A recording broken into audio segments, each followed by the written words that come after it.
Welcome back to MHS, Midnight Horror Stories. I know many of you choose these videos to relax and easily drift off to sleep. Before you slip into your dreams, could you do me a small favor? Leave a quick interaction and let us know where you're watching this and at what time. Now, let's begin tonight's horror stories. I'm Kate, 22 years old, and I'm a senior at Ohio State. My boyfriend Alden is a year older than me. He's a mechanic at a small garage outside of town. We've been together for almost 2 years now. That day, Alden picked me up after class.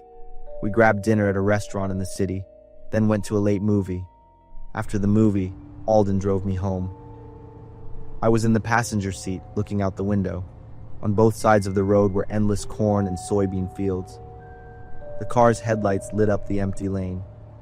Every now and then, a car or two would zoom past us in the opposite direction. "We're almost out of gas," Alden said, looking at the fuel gauge. The needle was almost touching the red line. I checked the GPS on my phone. "We're still 20 minutes from your place." "I don't think we'll make it home. We need to find a gas station nearby," he said. "I think I saw a gas station around here once when I was driving through." This was an area I'd never been to before. The road was narrow, with dense woods on both sides. The houses were sparse, hundreds of yards apart. The air in the car grew silent. I felt a little uneasy looking out the window. The dark shadows from the trees seemed to move with the car. "Is this place really out of the way?" I asked. He'd only been on this road once too. After about 5 minutes of driving on the deserted road, we saw a faint light ahead. A gas station sign appeared. It was a small gas station with 2 pumps in front of a convenience store. There wasn't a soul in sight. "Is this place even open?" I looked around. The pumps are still lit up.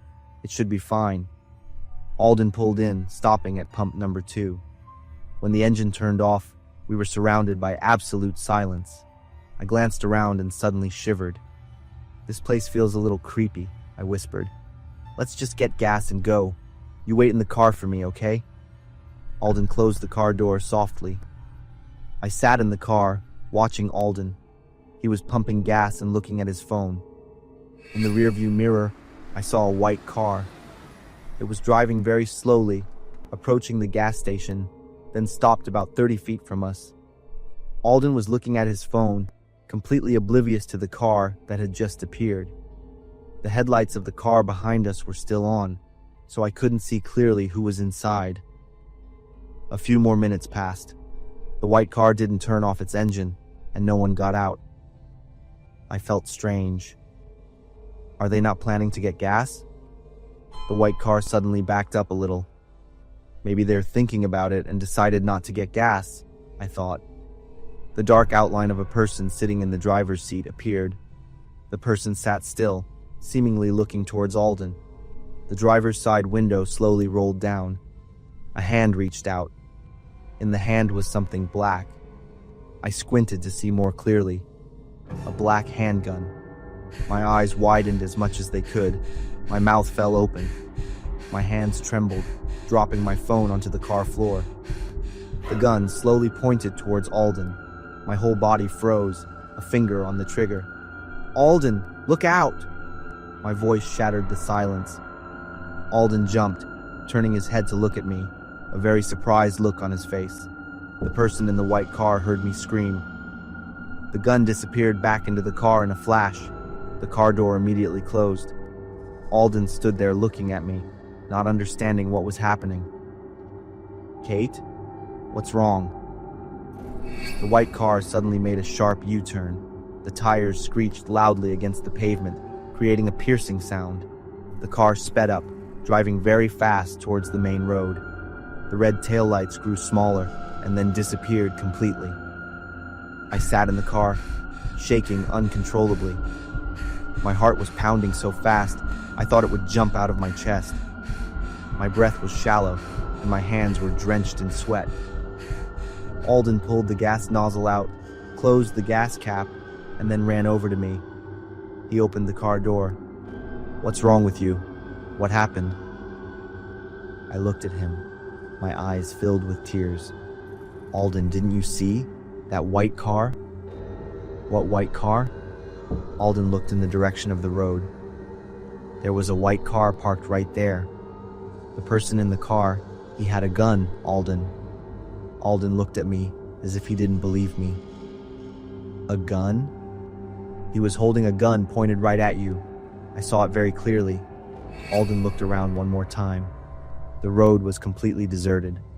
Alden was silent for a moment, then quickly finished filling the tank and drove away as fast as he could. I kept checking the rearview mirror, afraid the white car would appear and chase us. Kate, are you sure you saw a gun? Absolutely, Alden. If I hadn't yelled, you would have... I couldn't finish my sentence. Alden drove really fast. His hands gripped the steering wheel tightly. When we got home, we parked in the garage and locked the doors carefully. I said we had to call the police immediately, but Alden strongly disagreed. If we call the police without evidence, they'll think we're making it up. Just forget about it. I was surprised by Alden's attitude, but I didn't want to make a bigger deal out of it either. A week later, while helping Alden clean up, I accidentally found an old photo box at the bottom of a closet. In it were pictures of him with a group of tough-looking people, their arms covered in tattoos and strange symbols. When I asked about the photos, Alden just said they were old friends and quickly put them away. That night, I couldn't sleep no matter how hard I tried. The image of the gun haunted me, but it was Alden's strange behavior that unsettled me the most. Those photos kept flashing through my mind. I quietly started to find out. Through social media, I tracked down a few faces from the pictures. One was serving time for arms trafficking. Another had mysteriously disappeared last year. Every time I brought it up, Alden either brushed me off or snapped at me. The next morning, I left him a note that read, "Don't come looking for me." I decided to get out of town. I didn't know the full truth, but one thing was clear. If I stayed any longer, I might never get the chance to leave.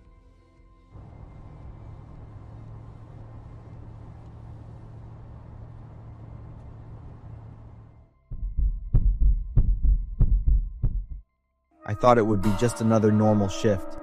But then, from the back seat of that old car, I saw a small hand pressed against the window. Just a few minutes later, the man drove straight into the gas station to kill me. I'm Sean, 30 years old. I've been working at the Chevron DTC gas station on the outskirts of Denver, Colorado for 2 years now. My night shift starts at 10 p.m. and ends at 6 a.m. the next morning. Last Thursday night started like any other. I was sitting behind the counter, reading a book and sipping my coffee. The clock on the wall showed midnight. Outside, the green neon light of the sign illuminated the empty parking lot. The highway wasn't far, and I could hear cars whizzing by occasionally. A little while later, I heard an engine approaching. A gray car rolled into the station. The car looked pretty old, with paint peeling in many places, and the left headlight seemed a bit dim. The driver was a man in his 40s, with long, thinning brown hair and a thick beard. He parked at pump number 3, got out of the car, and opened the gas cap. What caught my attention was how he kept looking around cautiously. His hand trembled slightly as he held the gas nozzle. I went back to my book. Staring at someone for too long is rude, but I did the opposite of what I thought. After just a few seconds of looking at my book, I looked up at him again. This time, I saw a small movement in the back seat of the car. At first, I thought it was a reflection, but then I saw it more clearly. It was a small hand of a child, pressed against the back window. The hand only appeared for a few seconds before disappearing. It must be a small child with an adult, was my first thought. But the man's attitude made me get up to observe more closely. He was still pumping gas, but he turned back to look into the car, saying something with a sharp tone. The gas pump automatically stopped. The man hung up the nozzle and walked towards the store. He pushed open the glass door and walked toward me with a cold demeanor. "That'll be $30, pump number 3. "Yes, sir." I entered the amount into the register. "Do you have a small child in the car?" His eyes suddenly sharpened. Why? I saw a kid in the back seat. If you need anything for the child, we have candy and sodas. None of your business. Just ring it up. His reaction wasn't like a normal father who would smile and talk about his child. Cash or card?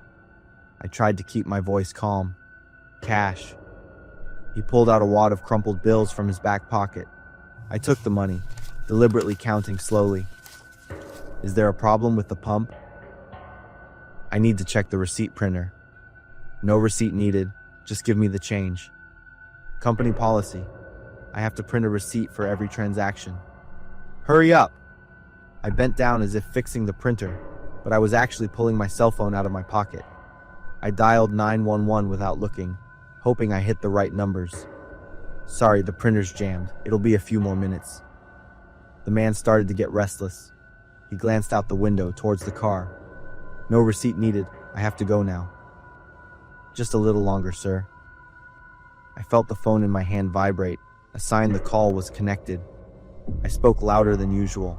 Chevron DTC gas station in suburban Denver. I suspect a child abduction. The man suddenly realized what I was doing. His face went pale. You bastard. He reached over the counter to snatch the phone, but I managed to pull back. The police are coming! I yelled. He didn't say anything else, turned his back, and ran outside. I heard the car engine start. Through the glass, I saw him jump into the car and hit the gas. But instead of driving straight onto the road, he backed up, then slammed directly into the store. I jumped to the side as the Honda crashed into the glass door. The glass shattered loudly, pieces flying everywhere. The store's alarm blared, then went silent. The front of the car was deep inside the store, knocking over shelves of candy. I lay behind the counter, feeling blood from a few small cuts on my hands. The man yelled from inside the car, "I'll kill you!" But the car's engine had died. He tried to restart it, but the car wouldn't turn over. Police sirens blared in the distance, getting closer and closer. He opened the car door and ran out. I saw him through the gap between the fallen shelves. He ran towards the back of the store, but I knew there was only a dumpster and a high fence back there. He wouldn't be able to get away. 2 police cars pulled up right in front of the store. 4 officers jumped out, guns drawn. "Police! Freeze!" I crawled out from behind the counter, ran outside and yelled, "He went out back!" 2 officers chased after the man. The other 2 approached the Honda that had crashed into the store. "There's a child in here," an officer called out. Through the shattered window of the car, I saw a boy about 10 years old, his mouth taped shut, in a state of extreme panic. The police carefully opened the car door. "It's okay, kiddo. You're safe now." The other 2 officers returned, escorting the man who was now handcuffed. He saw me and tried to lunge like a wild animal wanting to tear its prey apart. An ambulance arrived to check on the boy and bandage the cuts on my hand. Crime scene investigators began taking photos and collecting evidence. A male officer approached me. "You did a great job tonight. That boy might not have made it if it weren't for you." The boy was Tyler. He had been missing for 3 days after playing in a park near his home.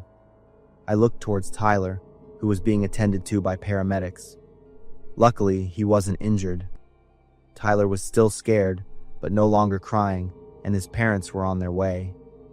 I felt a shiver, but also a sense of relief that I had done the right thing. 2 hours later, Tyler's parents arrived and took him home. The boy hugged his parents tightly, sobbing. Before leaving, Tyler's parents brought him over to me. "Thank you so much," the boy said, then hugged me. I didn't know what to say, so I hugged Tyler back and gave him a piece of candy. My hands were still trembling from the whole ordeal. It was lucky that I trusted my gut.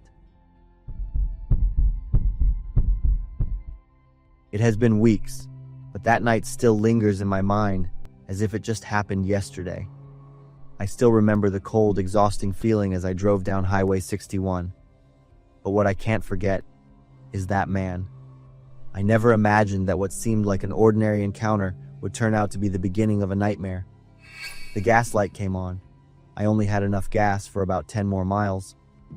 My phone's map showed only one gas station about 11 miles away. I hoped I had enough fuel to make the trip. 10 minutes later, I saw a faint light ahead, and an old gas station appeared. I pulled up to a pump, swiped my credit card, started pumping gas, and looked around. Besides my car, there was an old, dark blue pickup truck parked in the corner of the station, mostly hidden by the shadows. That's when I noticed a figure standing near the blue truck, a tall man wearing a dark jacket. I tried to act normal, focusing on pumping gas, but my heart started pounding. The shadowy figure started moving toward me, slowly, step by step. I could hear his shoes crunching on the gravel. The gas nozzle wasn't even full yet, but all I wanted to do was jump in my car and speed away immediately. "Good evening, friend." The man's voice was deep and hoarse. He stepped into the light, his face long and gaunt, with stubble and deep-set eyes under the brim of his hat. "Are you driving alone?" I nodded, not wanting to talk, but also not wanting to seem scared. "Yeah, I'm heading home. My car broke down. I need to get to Millfield. It's only about 30 miles from here. Could you give me a ride?" I looked at him, trying to size him up. He was half a head taller than me, with broad shoulders and large hands. There was something bulging in his jacket pocket, and I didn't want to know what it was. "Sorry, I'm not going through Millfield. I'm going the other way." The man's smile disappeared.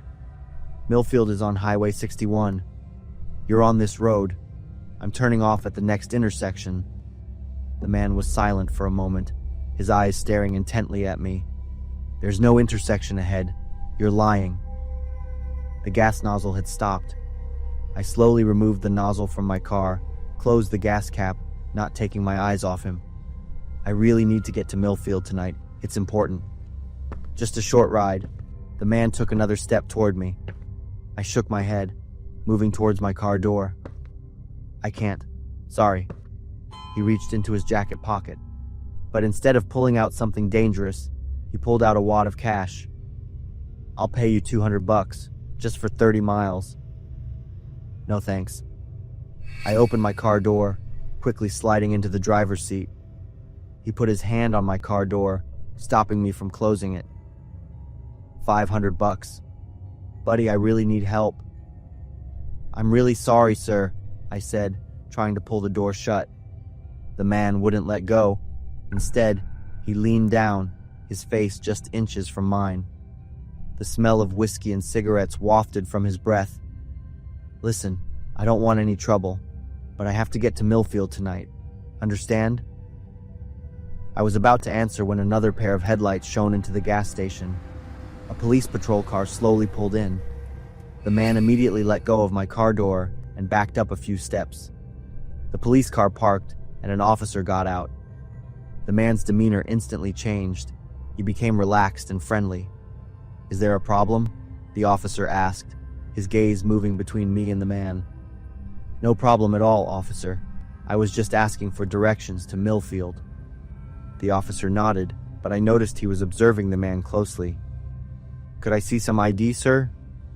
The man hesitated for a second, then said, "I left it in my truck." "Let me get it." He turned his back and walked toward the blue pickup truck. That's when the officer moved closer to me, lowering his voice just enough to be heard. "Are you willing to give him a ride?" I shook my head. "I'm really not going through Millfield." "I see. Better safe than sorry." His eyes quickly shifted towards the truck. Suddenly, the truck's engine roared to life. The blue pickup truck sped out of the gas station at a crazy speed. I stood there, stunned. He just said his car broke down, and now he was speeding away like nothing was wrong. The officer quickly reported it over his radio, his voice tense as he described the truck and requested backup. He turned back to me, his eyes more serious than ever. I recounted every detail of my encounter with the man. The officer used his radio again, requesting a lookout for the truck, suspecting foul play. For me, he sent another colleague to escort me home to ensure my safety. 2 months passed. Life slowly returned to normal, but I couldn't completely shake the uneasy feeling from that night. One evening, I was watching the news as usual. An image of a familiar face suddenly appeared on the screen, making my blood run cold. Deep-set eyes, a gaunt face. It was exactly the man from the gas station that night. Stuart Welch, 45 years old, serial killer. He murdered 5 victims in 3 years using the same method, faking a broken down car, asking for a ride, then overpowering them and taking them to a remote location. I sat motionless, every detail flooding back. The news anchor continued. He was caught thanks to a report from a lucky witness who escaped 2 months ago. So, I could have been the 6th victim if that police officer hadn't shown up at the right time. If I'd agreed to give him a ride, things might have... I turned off the TV, sitting in silence. I was right to trust my gut feeling that murders often happen in deserted places. I never thought I'd almost become living proof of that statement. Since that night, I've never dared to drive alone on empty roads. I am William, 32 years old. My passion for exploring forgotten places always drives me to seek out mysterious and eerie locations. A few months ago, one night, I stood in front of an abandoned hotel, located lonely at the edge of a forest in a sparsely populated town. The massive building loomed in the darkness, its exterior covered in moss and streaks of cracks stretching like spider webs. The shattered window panes reflected the moonlight, creating distorted, eerie shapes. I gripped the camera tightly, feeling the cold wind brush against my skin, carrying with it the smell of dampness and decay. I had heard the stories surrounding this place, the mournful cries at night, the strange lights flickering on and off, and the inexplicable sounds. All of these things made my heart race, a mix of fear and excitement. I chose the night to fully experience everything, when the darkness would conceal everything, while also revealing the most terrifying things. As I stepped through the half-broken front door, I was immediately overwhelmed by the space inside. The vast lobby was completely silent, filled with darkness. The tattered long curtains swayed with each gust of wind that slipped through the cracks. My flashlight swept over a dusty reception desk, where a notebook, nearly eaten through by termites, lay forgotten. Every step I take echoes through the room, as if about to awaken something sleeping in the dark. I had only taken a few steps when I sensed the presence of something. A shadow flashed briefly at the end of the hallway, too fast for me to make out its shape. I stopped, my heart pounding in my chest. Is there someone here? I wondered to myself. But the space remained silent, only the sound of the wind blowing through the cracks in the door. I decided to climb the stairs to the upper floor. The old stairs creaked with every step I took. The space here is more suffocating. The air feels heavier and colder.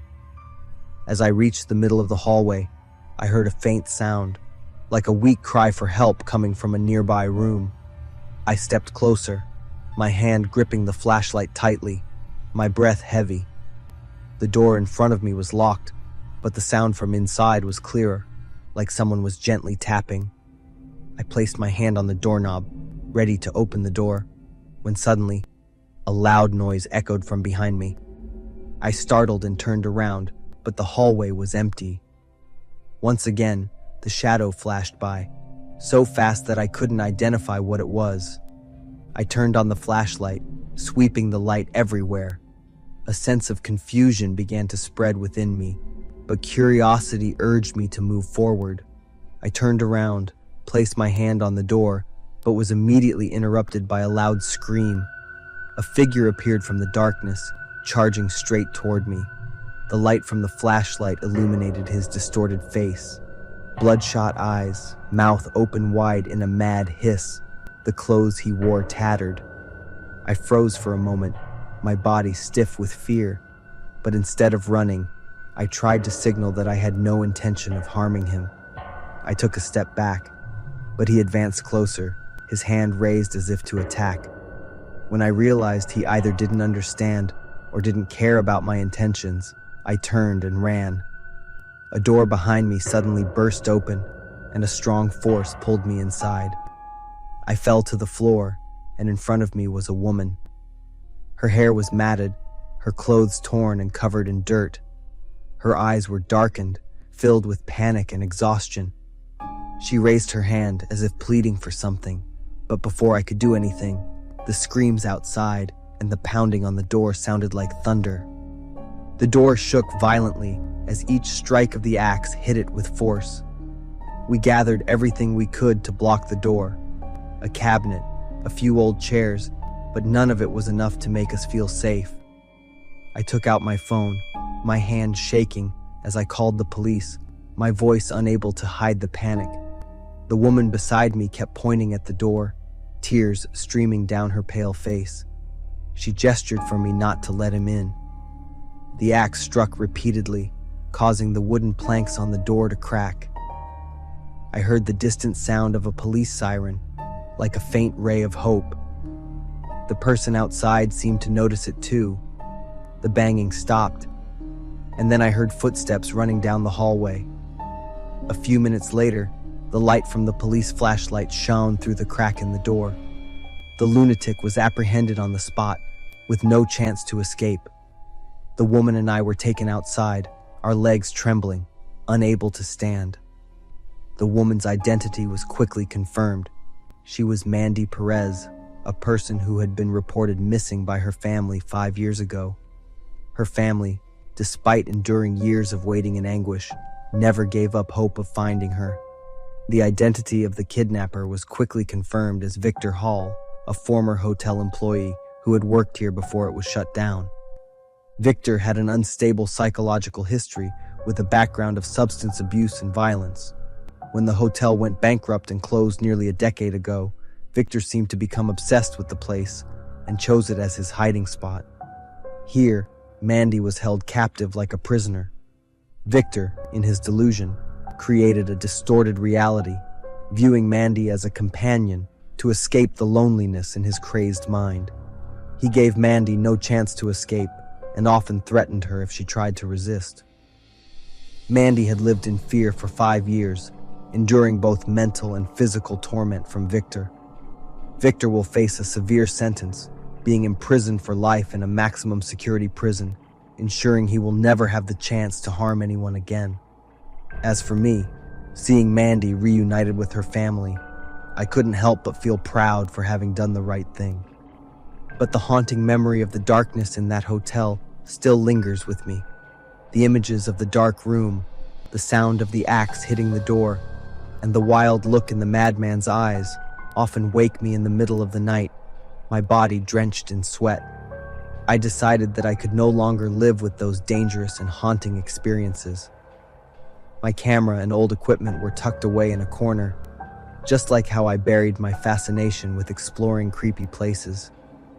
Instead, I began to find joy in wholesome travels. Sunlit paths, vibrant beaches, and peaceful towns with friendly locals.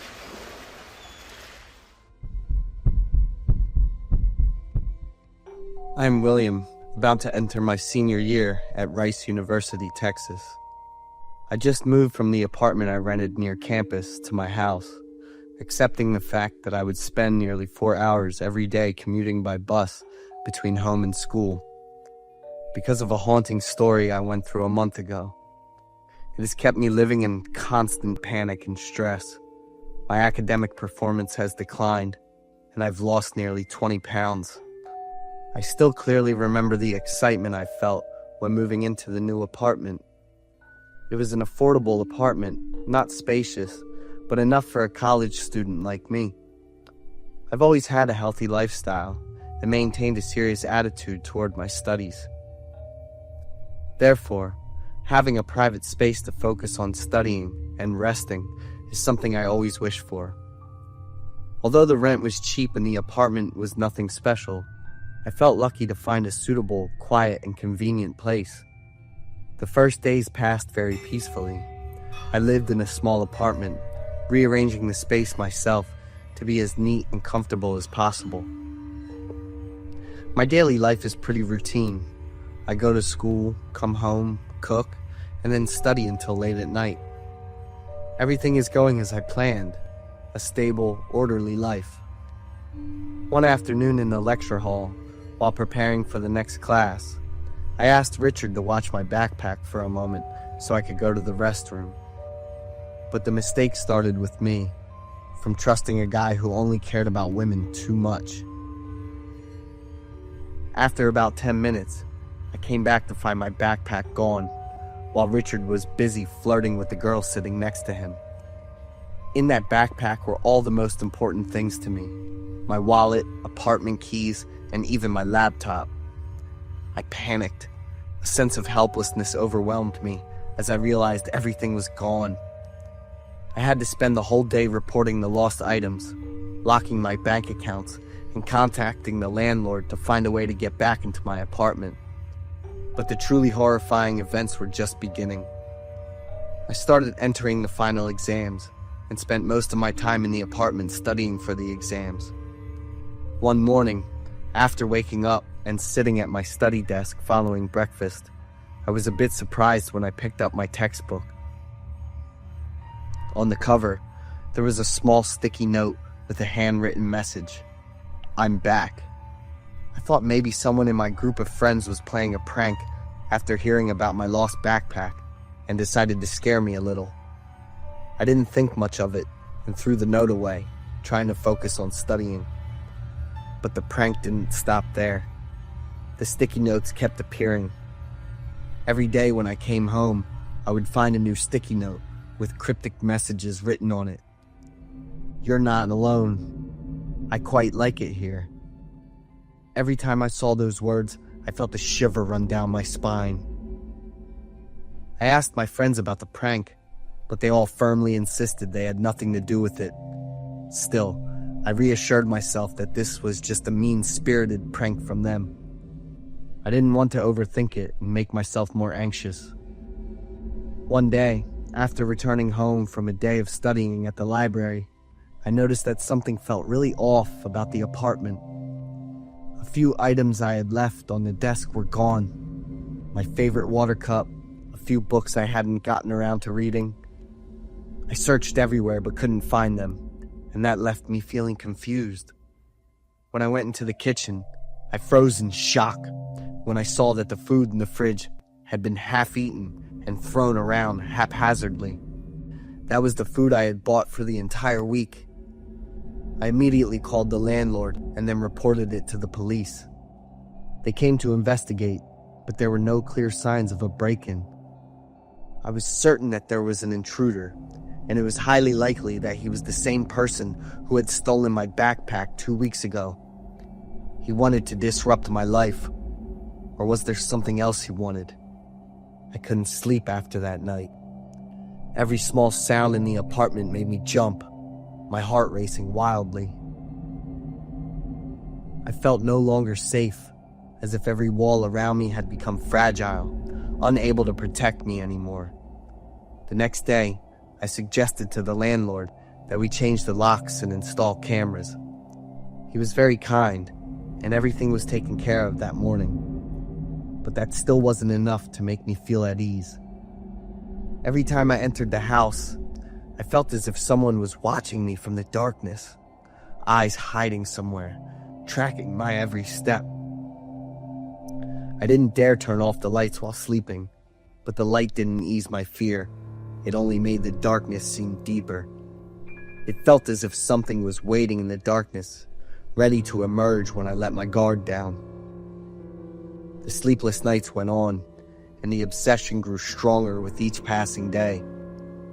Every morning when I woke up, I anxiously looked around, checking if anything was different or if any items had been moved. I felt like I was living with a creep, but I couldn't figure out who he was. He left no trace, no clear sign, except for the scary notes and the mess in the apartment. The feeling of being invaded, watched, and helpless made me lose the confidence and peace I once had. I decided to leave the dorm and go back home, leaving all the fear and obsession behind. I didn't want to find out anything, and I believed that my choice was the best to keep my current life peaceful.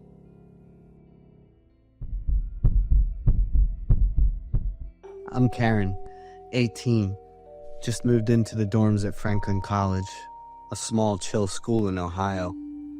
Since arriving late, I didn't have a lot of choices for a room.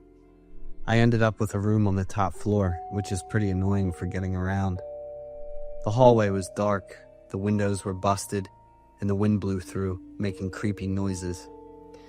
Even though I felt weird right from the start, I told myself it was all in my head and everything would be fine. When I opened the door, I saw JC, a classmate who had been here earlier. JC was quiet and had something kind of weird about her. There were crosses hanging all over the room, and the lights were always on, even during the day. Every night, JC would play music and curl up on the bed, her face always looking tense and scared. Her random gasps and jumps in the middle of the night made it almost impossible for me to get any sleep those first few days. I was so exhausted. I went to the dorm office to ask for a room change, but they were all full. With no other option, I decided to stick it out and figure out a way to deal with it. I decided to start a conversation, telling some funny stories to try and get JC out of her shell. At first she was quiet, but over time, we started getting closer. One Saturday night, while we were sitting on the floor eating pizza, JC finally opened up. She said that since moving into this room, she's been hearing a girl sobbing and whispering in a sad way. There were nights when loud banging noises came from the wall, but she couldn't figure out where they were coming from. JC thought this room had some creepy secret, and that fear made her unable to sleep without the lights and music on. Listening to her story, I got the chills and tried to tell myself that JC was just overthinking it. But after that day, everything started to change. The weird stuff JC told me about, I started feeling it too. One night, while JC was asleep, I was lying in bed and heard a soft knocking sound from the wall across from me. The knocking was steady, getting louder and louder, like someone was trying to break out. I jumped up, my heart racing and my whole body freezing. I shook JC awake, but when she opened her eyes, everything went silent. We just sat there, frozen under the light, with a creepy feeling filling the whole room. A few days later, while cleaning, I accidentally found a weird object stuck in the crack of the old cabinet. It was a dusty student ID with the name Tabby Nelson on it. In the photo, Tabby was this pretty girl with long brown hair and a big smile. When I read the info on the card, I realized Tabby was a student at the school, like 7 years older than us. That night, JC and I sat in front of our laptops looking up info about Tabby in the school system. The results shocked us both. Tabby Nelson had dropped out before even finishing her freshman year. There was no note, just the reason: sudden transfer. JC didn't stop. She kept searching through old news sites. Suddenly, JC stopped, her eyes wide, voice shaking as she read an article. Tabby Nelson went missing from her dorm.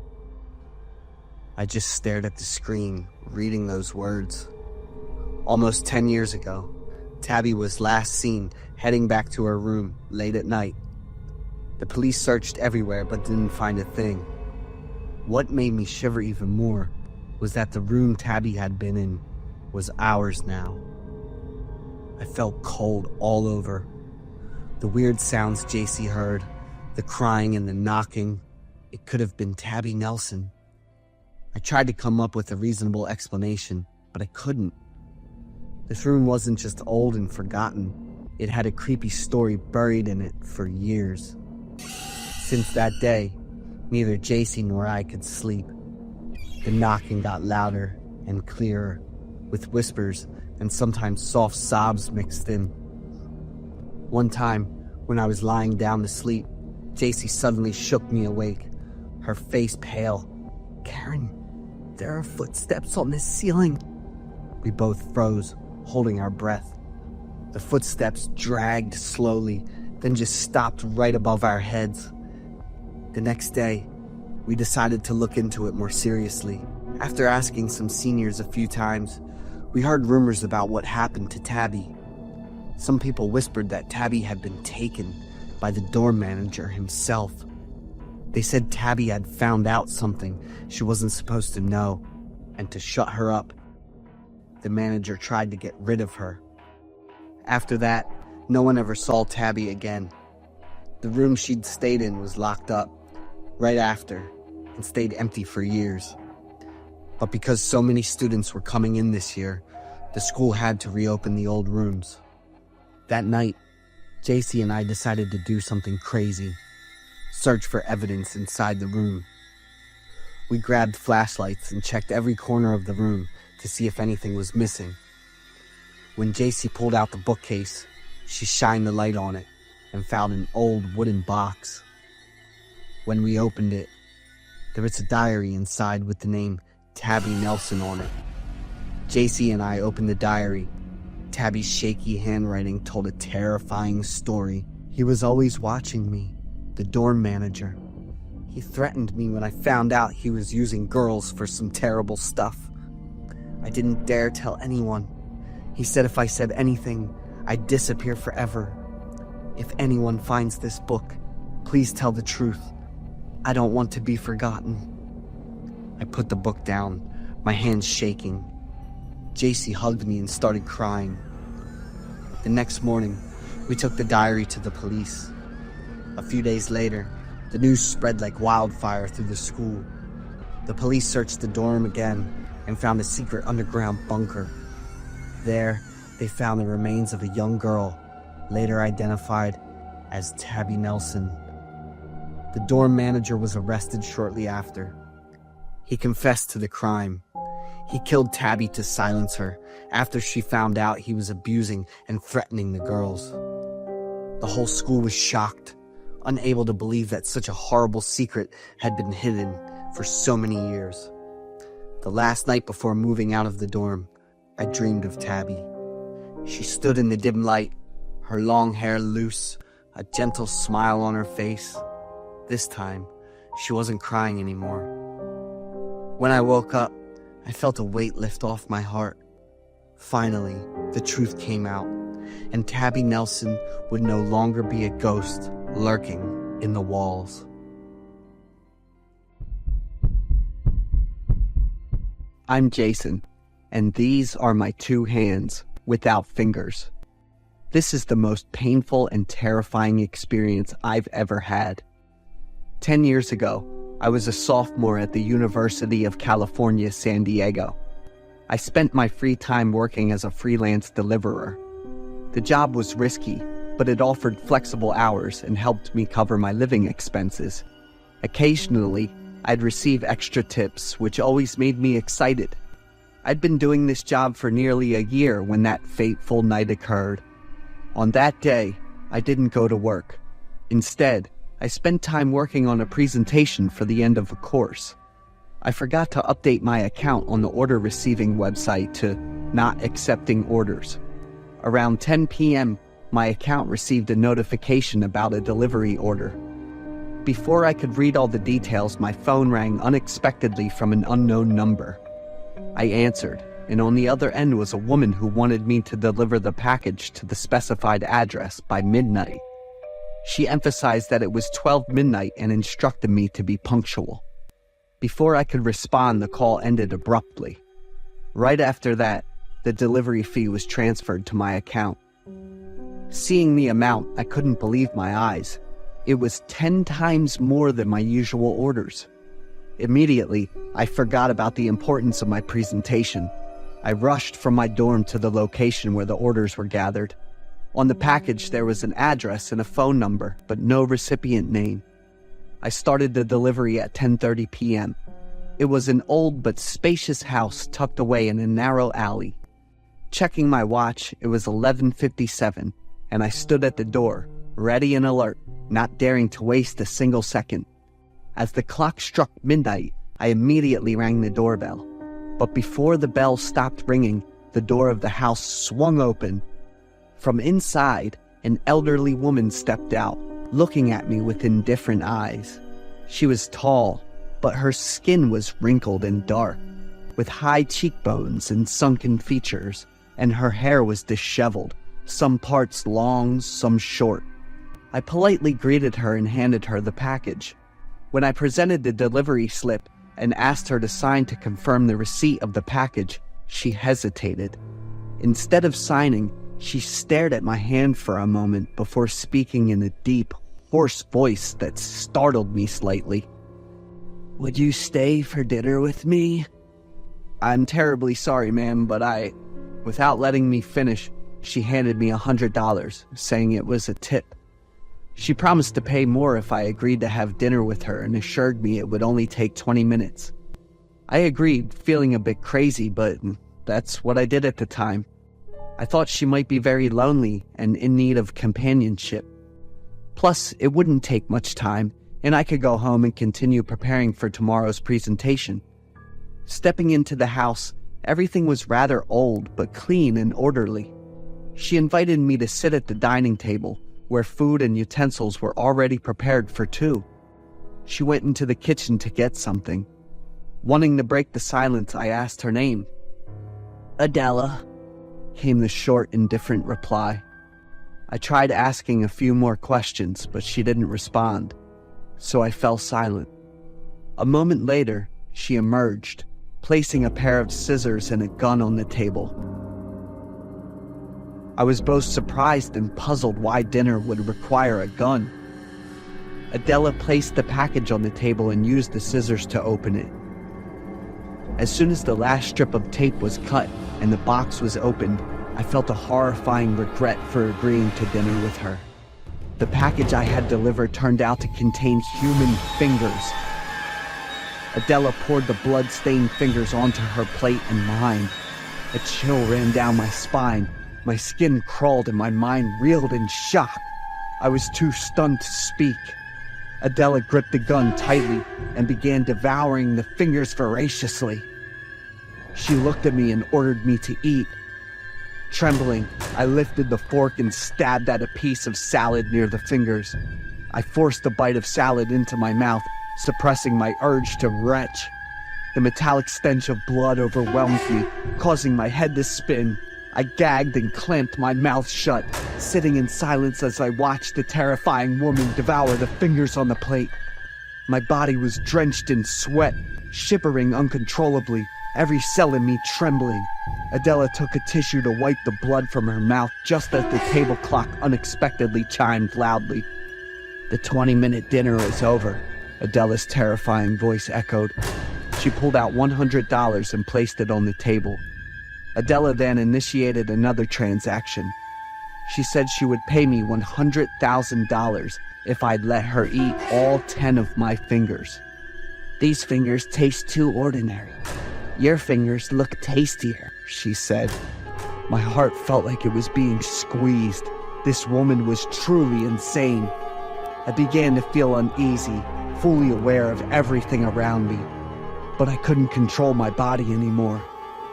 I sat there witnessing the whole process of that insane woman eating my fingers, one by one, without resistance, pain, or screams. I woke up in the hospital with both hands bandaged. I still couldn't control my body. The doctor informed me that all 10 fingertips had been severed.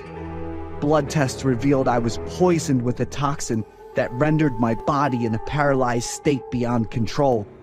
A passerby found me in a dire condition by the roadside and brought me to the hospital.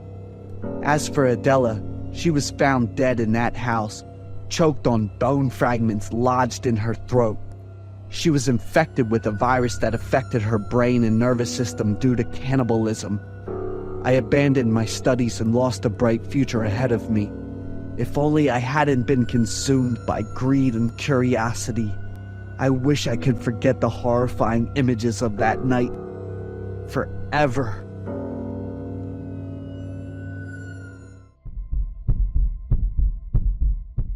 I'm Dean. I'd got a wife and 2 young kids, a girl and a boy. We all lived happily in the peaceful, beautiful town of Tyringham, Massachusetts.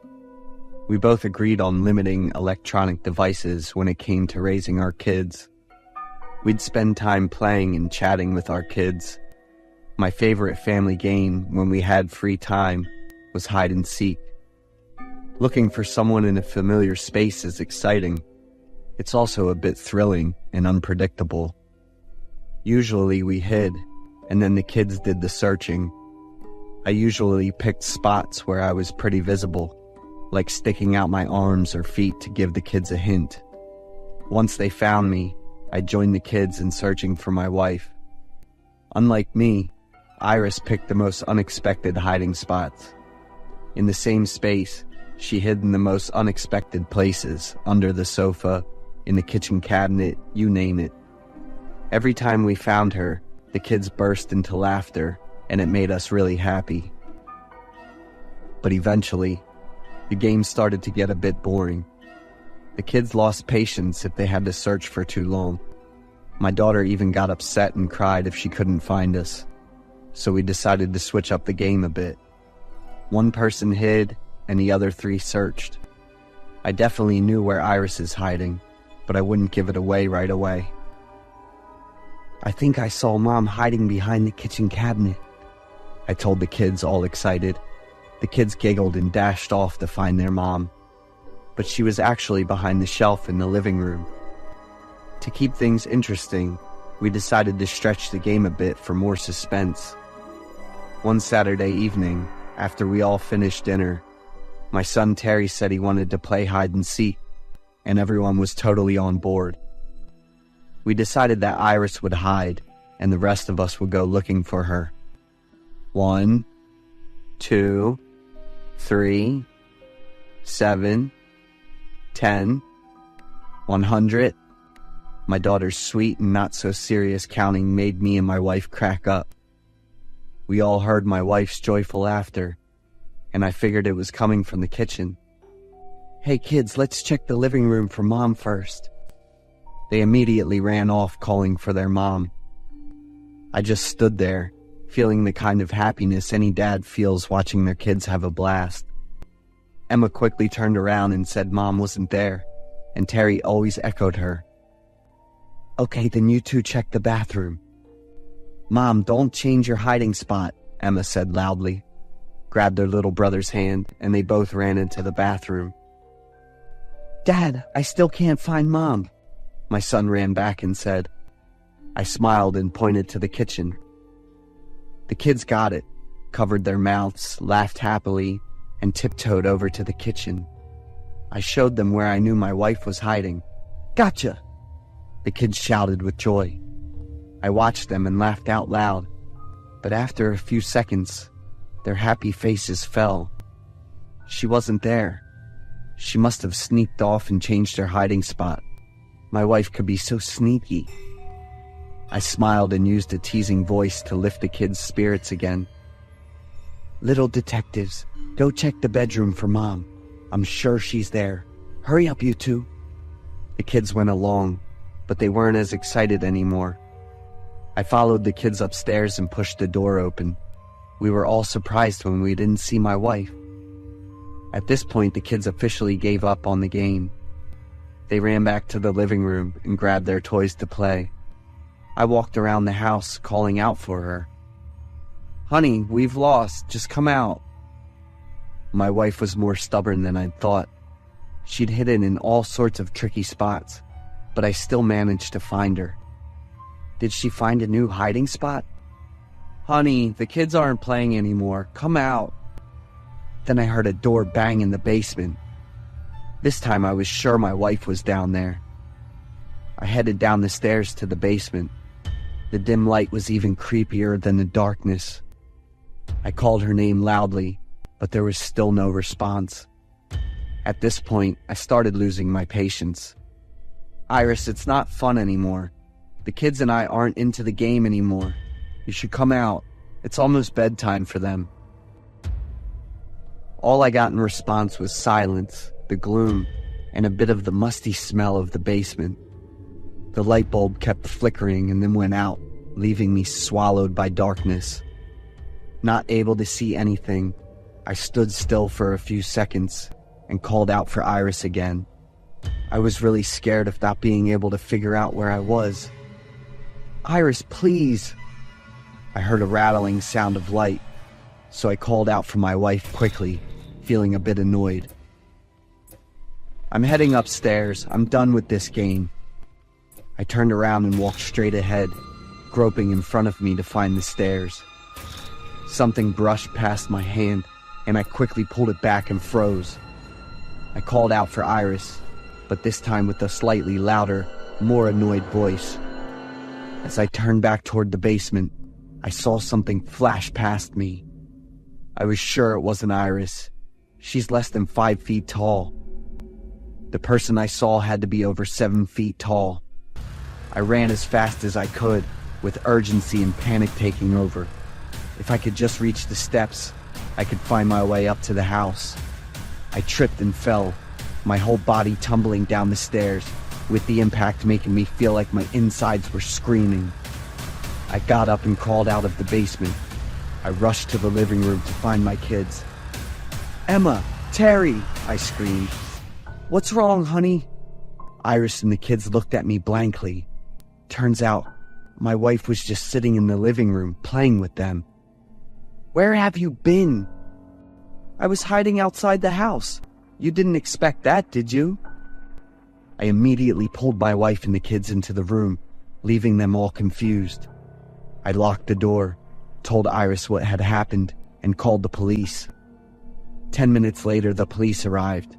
They searched the basement and the whole house, but found nothing unusual. I called someone to demolish the basement, even though Iris wasn't happy about it, and changed all the locks in the house. I still can't explain what I saw that day, but the feeling I got when someone brushed past my hand still makes me shiver. I just wanted to make sure my wife and kids were as safe as possible.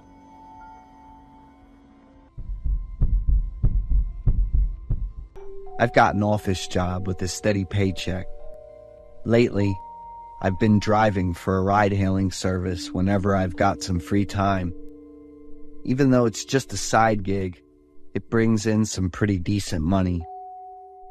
What I love about this driving gig is meeting and chatting with all kinds of people from different jobs. Getting 5-star reviews with nice comments from customers keeps me pumped all day. After a few months of juggling 2 jobs, I decided to take a few days off. I took a drive up to Oregon, known for its cool rainforests and awesome rivers. In the fall, the pine trees and maple leaves turn yellow and red, making everything look romantic. Honestly, I had my first love in Oregon, and everything about that first time was totally unforgettable. After 4 days soaking in the romantic vibes of Oregon, I headed back in the evening, because my car had some issues. Halfway through the trip, my phone buzzed with a notification from the ride-hailing app. "There's a customer nearby waiting for you to pick up." Weirdly enough, I didn't have the app on ready mode since I was on vacation. A notification popped up again. "There's a customer nearby waiting for you to pick up." Not wanting my star rating to hit a low, I went ahead and accepted the trip. When I got to the customer's place, according to the GPS, it started to drizzle, and I looked around but didn't see anyone. Out of nowhere, there was a knock on the passenger door. I turned around and saw a guy peeking inside. I rolled down the window and quickly told the customer to hop in the car. "The back seat of yours," he said while pointing, and I glanced in that direction too. My back seat was loaded with stuff for the trip. "I'm sorry. I can just chill in the passenger seat. Is it a hassle for you?" "I'm fine, no worries." He opened the door and hopped in, and I felt lucky to have an easygoing customer. But his face looked pretty stiff. Checking out where the customer wanted to go, I got lucky because it was on the same route as my place. Oregon is beautiful, isn't it? "Yeah, I really love Oregon." "But how did you know I was just there?" I was totally surprised. He looked at me and said, I guess so, especially with all the stuff in your car. I just nodded and smiled. After chatting for a bit, I thought he was pretty cool, but the look on his face could be kind of misleading. Does your job feel more stressful since you got promoted? I didn't answer his question and just shot him a suspicious look. Sorry, but did I ever say that? You told me that a few minutes ago, he replied, not even looking at me. I don't really remember. Maybe I did say it, but I'm not sure, so I just nodded and let it go. The vibe went quiet, and I just focused on driving, not really paying much attention to the passenger next to me anymore. It wasn't pouring, but visibility was kind of low, so I had to drive super careful. I got home 20 minutes earlier than I thought I would. Glancing back at the map to check the exact address the passenger booked, I was shocked and hit the brake hard without even thinking. This is my home address, I screamed inside my head, trying to open my eyes as wide as I could to see the address clearly again. What's up, Philip? The guy asked in a way that gave me the creeps. How do you know my name? I swear, I never said my name. This guy was really sketchy. There's no way I mentioned going on vacation in Oregon or getting promoted at work. What's your deal? How do you know my name and all this info? I switched to high alert and said it in a serious tone. I just want to go home. His cold eyes were the last thing I really saw clearly. My feet were glued to the gas pedal when I heard the loud crash of a collision. I felt the airbag go off, and my head and hands were bleeding. I turned to look at the guy next to me, and the worst thought hit me. He might be dead, but there was no one there. The car door was still closed, and the man had vanished. Someone yelled really loud, and then rushed to call the police. My vision went all blurry and red, and then I blacked out. When I woke up in the hospital, I couldn't believe I actually made it through. Luckily, I only had some minor injuries to my soft parts. Police took my statement and looked into it for a month.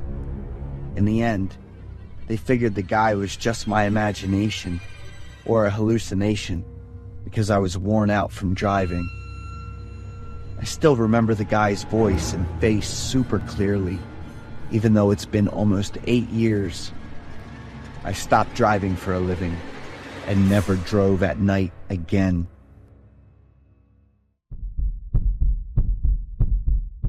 I am Mia, 31 years old, and I work as a manager at Rudy's Country in Austin. I just moved to a new place to make it more convenient for commuting to work.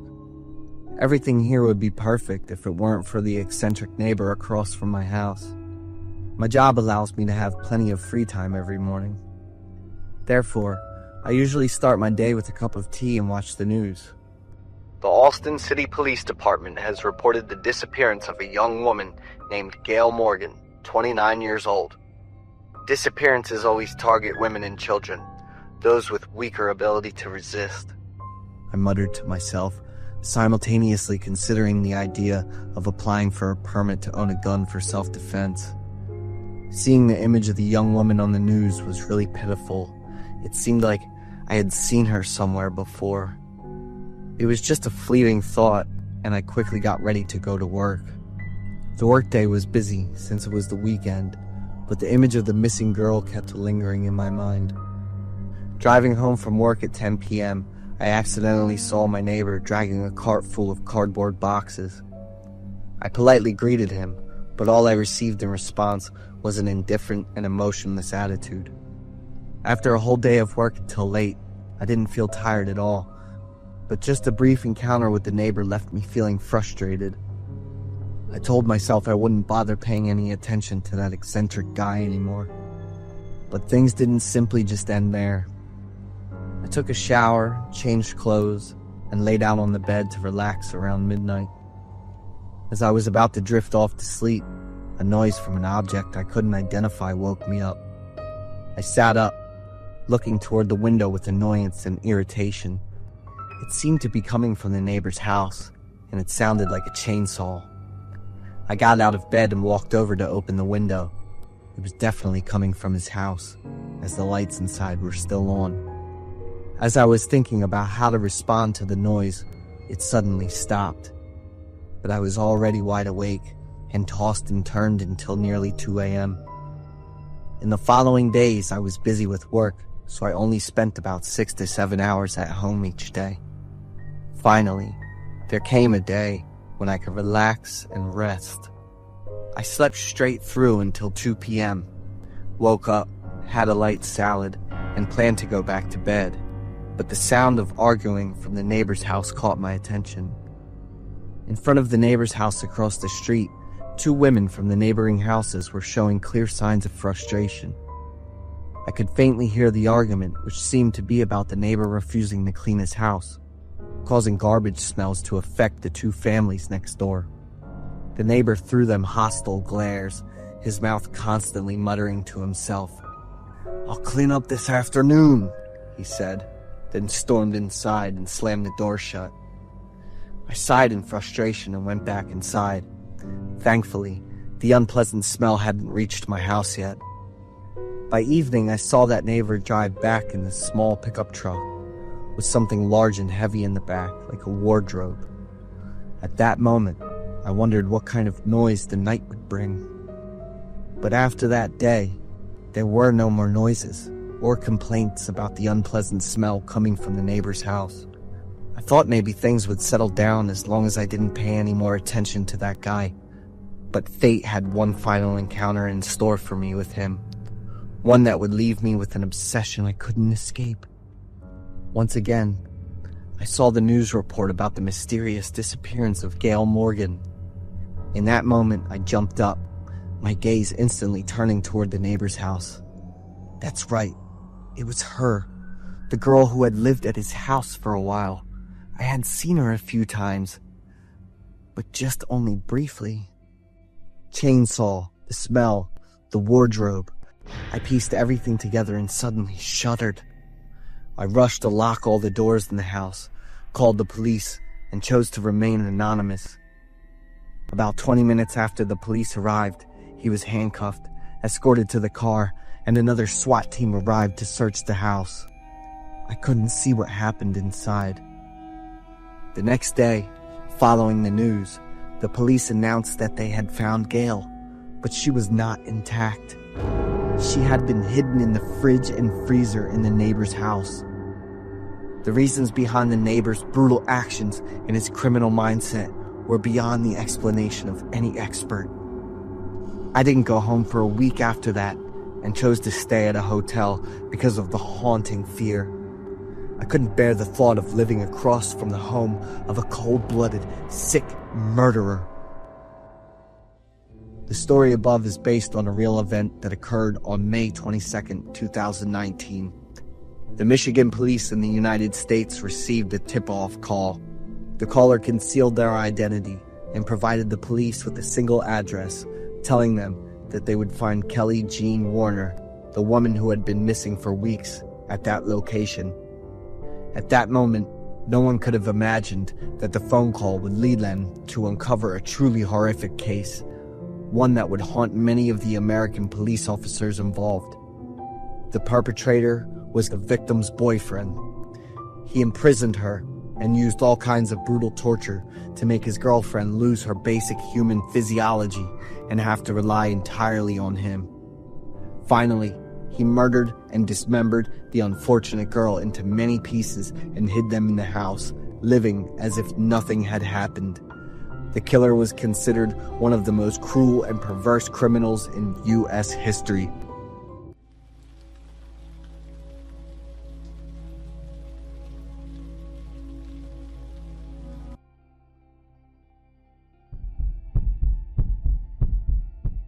They say everything is bigger in Texas, and that includes the mistakes.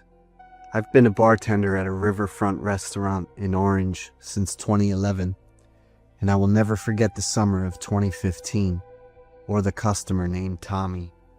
My name is Gavin. I'm 38 years old. I started working for a man named Al back in 2011. Al had owned his place on the water since the 1960s. The restaurant wasn't fancy, but it had a real charm. Every summer, the place was packed. People came for the burgers, the cold beer, and the river breeze.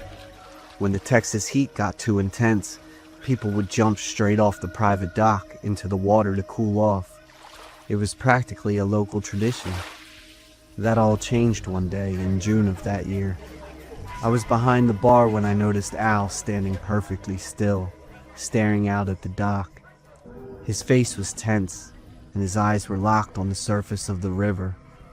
Before I could ask what was wrong, Al suddenly barked, "Nobody gets in the water anymore!" The whole bar went silent for a few seconds. Immediately after, Al grabbed a marker and some paper. He wrote, "No swimming," in huge letters. He taped the signs everywhere, especially near the dock, but he didn't give anyone an explanation. The very next day, those flimsy paper signs were replaced. Al put up a large wooden sign with bright red letters, bolted to a post right at the water's edge. From that point on, swimming was strictly forbidden. The customers started complaining. Many people were annoyed and frustrated because they came there specifically to swim, but Al just kept his mouth shut. Then, around July, Tommy showed up.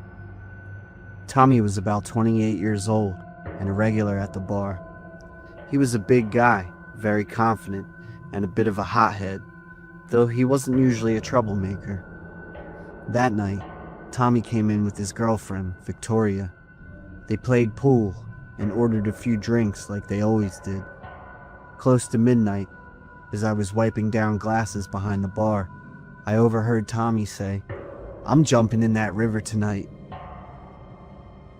I warned him immediately. "Tommy, you know the rules. No one is allowed in the water. Al banned it." He looked at me with a cocky smirk. "I don't care about that old man's rules," he said. With that, Tommy stood up, grabbed Victoria's hand, and walked out the door. I felt an uneasy pit in my stomach, but the bar was still busy, so I couldn't leave my post right away. About 10 minutes later, a blood-curdling scream echoed from the dock. I grabbed a flashlight and sprinted outside. When I reached the water, I froze. Victoria was standing at the very edge of the dock, soaking wet. She was shaking violently, gasping for air, her face completely white. When she saw me, she tried to speak, but couldn't get the words out. She just kept pointing frantically at the middle of the river. "Tommy, it dragged him under!" I didn't ask questions. I swept my flashlight across the water. The beam cut through the ripples, and then I saw it clearly. The water was stained a dark, murky red. Under the light, Tommy's body surfaced face down. His back was arched above the water, perfectly still. But the most horrific part happened a split second later. Just as the light hit Tommy's back, the water underneath him surged upward. Something massive and dark gray rose to the surface at incredible speed. In the blink of an eye, a pair of huge jaws clamped onto Tommy's lower half and yanked him down with terrifying force. His body vanished right before my eyes, as if he had been swallowed by the river itself. The water thrashed wildly, leaving behind spreading red clouds and small pieces of debris floating on the surface. Victoria screamed and collapsed, fainting on the spot. I could only stand there, staring at the water. I knew exactly what those floating pieces were, and I knew exactly which part of a human body they had come from. After the attack, the police and wildlife officials moved in. That was when the truth finally came out. On the day Al had banned swimming, he had seen a massive alligator under the dock with his own eyes. The beast was over 11 feet long and weighed at least 400 pounds. It moved through the water like a silent shadow, Al knew exactly how dangerous it was, but instead of telling the public, he chose to stay quiet. He was terrified that he would lose all his business if the news got out. That's why he only put up the no swimming signs. Everyone knew there were gators in the area, but they were usually small and shy. No one really worried about them. Over time, this one had grown into a monster without anyone noticing. According to the records, Tommy was the first person killed by an alligator in Texas in nearly 200 years. To most people, it was just a shocking news story that faded after a few weeks. But for me, it is a haunting memory that I can never erase. I quit working at Al's place and moved to a local bar far from the river. Now, any large body of water makes me shake and lose focus. This story is inspired by a real-life tragedy. Since the 1960s, a man named Al had a riverfront spot in Orange, Texas, where swimming was common. In June 2015, he spotted a massive predator and banned swimming. On July 3rd, 28-year-old Tommy Woodward ignored the warnings and jumped in despite his girlfriend's fears. He was attacked and dragged under by an 11-foot gator. He became the first fatal victim of an alligator attack in Texas in almost 2 centuries. This happened during the summer when I was 24 years old.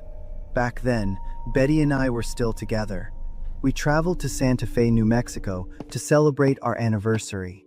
We didn't know that trip would be the beginning of the end for us.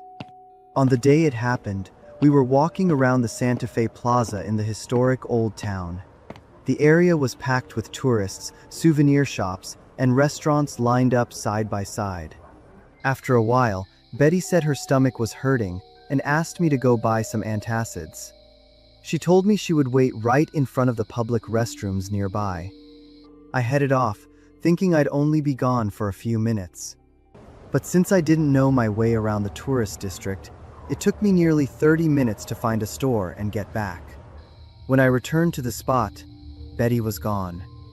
At first, I wasn't too worried. I figured she might have stepped inside the restroom or was just browsing a shop close by. I waited for a few minutes and then called her. The phone rang, but nobody picked up. I called 4 more times with the same result, and that's when the panic started to set in. I walked circles around the plaza, checking every bench, every craft stall, and all the small side streets leading off the square.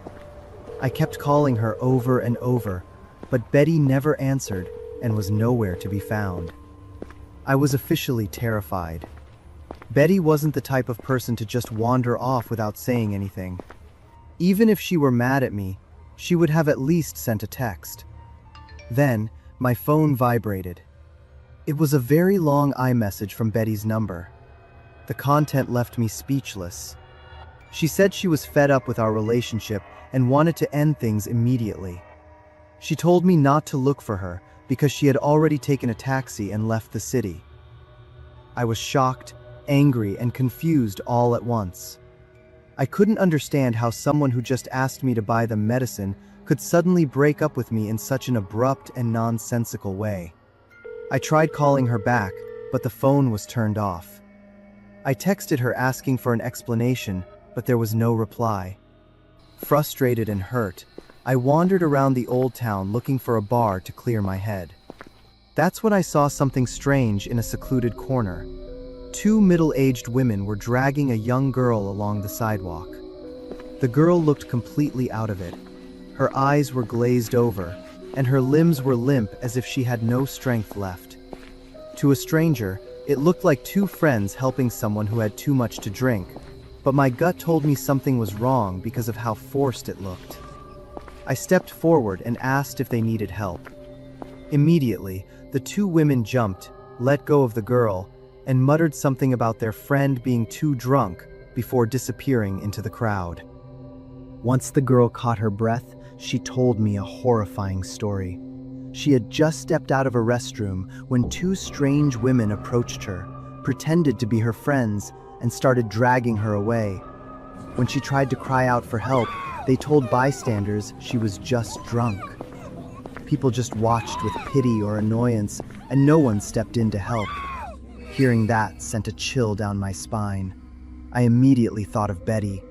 The coincidence was too terrifying to ignore. I ran straight to a nearby police station to file a report, but the officers were incredibly dismissive. They looked at the breakup text on my phone and shrugged it off as relationship drama, saying she had clearly stated she was leaving. They told me to go back to my hotel and wait. I left the station feeling helpless and searched the plaza for Betty one last time. Finally, exhausted and hopeless, I went back to the hotel. When I opened the door, I was stunned to see Betty there. She was sitting on the floor in a state of total shock. She was covered in scratches and dirt, and her face was deathly pale. After I calmed her down, she finally told me about the kidnapping drama she had just survived in broad daylight. While she was waiting for me, two strange women dressed like tourists approached her. They suddenly grabbed her by the hair and started screaming at her. They yelled to the surrounding crowd that Betty was a professional scammer who had just stolen a large sum of money from them. Their aggression and the details of their lies were so convincing that the people passing by believed them. Bystanders looked at Betty with judgment. Some even whispered in agreement with the victims instead of helping her. Just like that, in the middle of a crowded square, Betty was abducted. They took her down into a basement room that Betty described as looking like a private lounge or a karaoke room. There were two other girls already trapped in there. A short time later, a man walked in. According to Betty, everything he said made it clear that the three of them were part of a human trafficking deal. He said he was waiting for the other side to inspect the merchandise, but he seemed angry because there was some kind of complication. In the end, the deal fell through.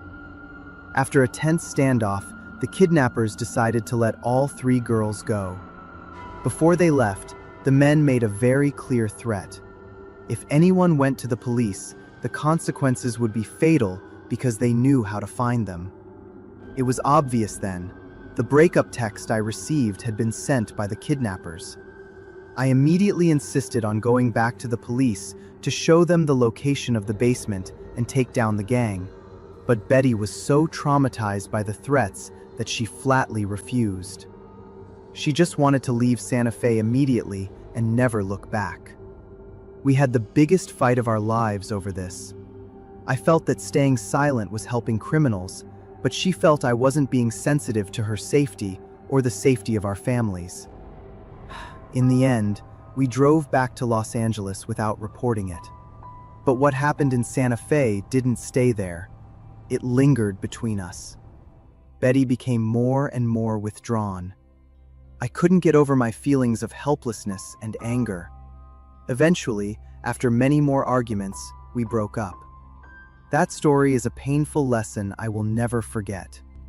To this day, whenever I travel, I never let my loved ones stand alone for too long.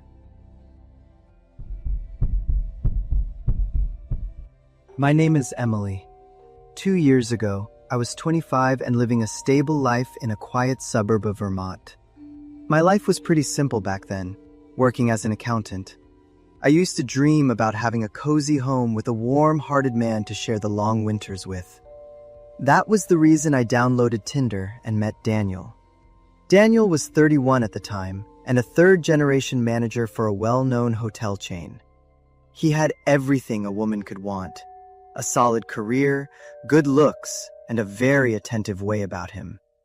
Most importantly, just like me, he often talked about his desire to start a family. Because we seemed to want the same things, and he appeared so sincere, I said yes when he proposed after we had dated for over a year. Even then, deep down, I didn't truly feel like I loved him enough. We got engaged and moved in together. That's when the first cracks started to show. Daniel slowly became cold toward me. I even got the feeling that he was intentionally avoiding me. At the time, I told myself it was just work stress. I figured that having some friction when you first move in together was normal. I chose to trust him and tried even harder to change myself to fit into his life. 1 month before the wedding, I officially quit my job. On my last day, my coworkers threw me a small farewell party. I left the office carrying a huge bouquet of flowers, my heart full of hope for this new chapter of my life. As I walked out of the office building, I was still feeling a little buzzed and happy from the party. Suddenly, I bumped into a woman walking toward me. Everything happened so fast. Before I could even look up to apologize, she lunged at me. I only caught a glimpse of the wild, crazed look in her eyes before I felt a sharp, agonizing pain pierce my stomach and my head. I collapsed. The sounds around me became distorted. All I could hear was a ringing in my ears, chaotic screaming, and people calling my name as my coworkers rushed to tackle the woman. In the delirium before I blacked out, I heard her voice screaming hysterically. You have to disappear. If you're gone, I finally get to be with him. I woke up in the hospital after 3 days in a coma and 2 life-saving surgeries. But the real death blow came from the police report. The fiancé I had trusted for 2 years had actually been leading a double life. The woman who attacked me was his 29-year-old mistress. They had been together long before I ever entered the picture. Daniel had fed her a sick delusion. He told her I was just a practical choice for his family's business image, but that she was his true love. As our wedding date got closer, her desperation turned into violence. She truly believed that if I no longer existed, Daniel would have no choice but to put her in my place. And just like that, I, an innocent person, became the victim of both my future husband and his mistress. My family was absolutely furious. The engagement was called off immediately. Daniel's family was forced to pay for all my medical bills and the cancellation fees for the wedding. But the audacity didn't stop there. The attacker's parents actually came to the hospital to ask for mediation. They made excuses, saying their daughter was also a victim of betrayal and that she had been driven insane by heartbreak. I refused. Being pitiful is not an excuse for attempted murder. When I stood my ground, they immediately flipped. They started spreading malicious rumors on social media, claiming I was the other woman who used dirty tricks to steal their daughter's boyfriend. The nasty rumors began to spread like wildfire. Fake accounts started making up scenarios where I was always the villain. The hateful comments and messages pushed me to my breaking point. I hired a lawyer, filed reports against the accounts defaming me, and spoke out publicly with the truth of my story. Justice was finally served. The woman was sentenced to prison for attempted murder. Daniel and his family paid the price with a ruined reputation, and their company took a massive hit because of the scandal. But the price I paid was also far too high. I still live in Vermont. 2 years have passed, but the scars on my body and my soul are still there. I don't have the courage to believe in promises anymore, and I can't even bring myself to think about starting a family ever again. My name is Owen. I worked at a small bistro on the outskirts of town for 5 years. It wasn't a fancy place, but it was cozy and mostly filled with regulars. I worked as a server and bartender, and I always made it a point to keep a friendly smile on my face for everyone who walked through the door. The story began in the middle of last March. A woman started coming into the shop every few days. I really took notice of her by the 3rd time she visited. She always sat at table 6 by the window and ordered the exact same thing: a grilled veggie panini, a small bowl of tomato soup, and a latte. She looked very simple, with a gentle and polite manner. She didn't wear heavy makeup or try to draw attention to herself. However, I noticed that every time I served her water, she would give me a very faint, kind smile. It took almost 2 weeks before I built up the courage to start a conversation, and she was very easy to talk to. We started with just a few short sentences, but from that day on, Every time she returned, our chats lasted a little bit longer. Then, one day before leaving, she unexpectedly wrote her phone number on a scrap of paper and handed it to me. I froze for a moment because I didn't expect things to go that way. After she left the bistro, I just stood there with the paper in my hand, feeling a mix of surprise and nervous excitement. That night, after my shift ended and I got home, I texted her. I hesitated for a long time before hitting send, but she replied almost instantly. From then on, we started texting almost every day.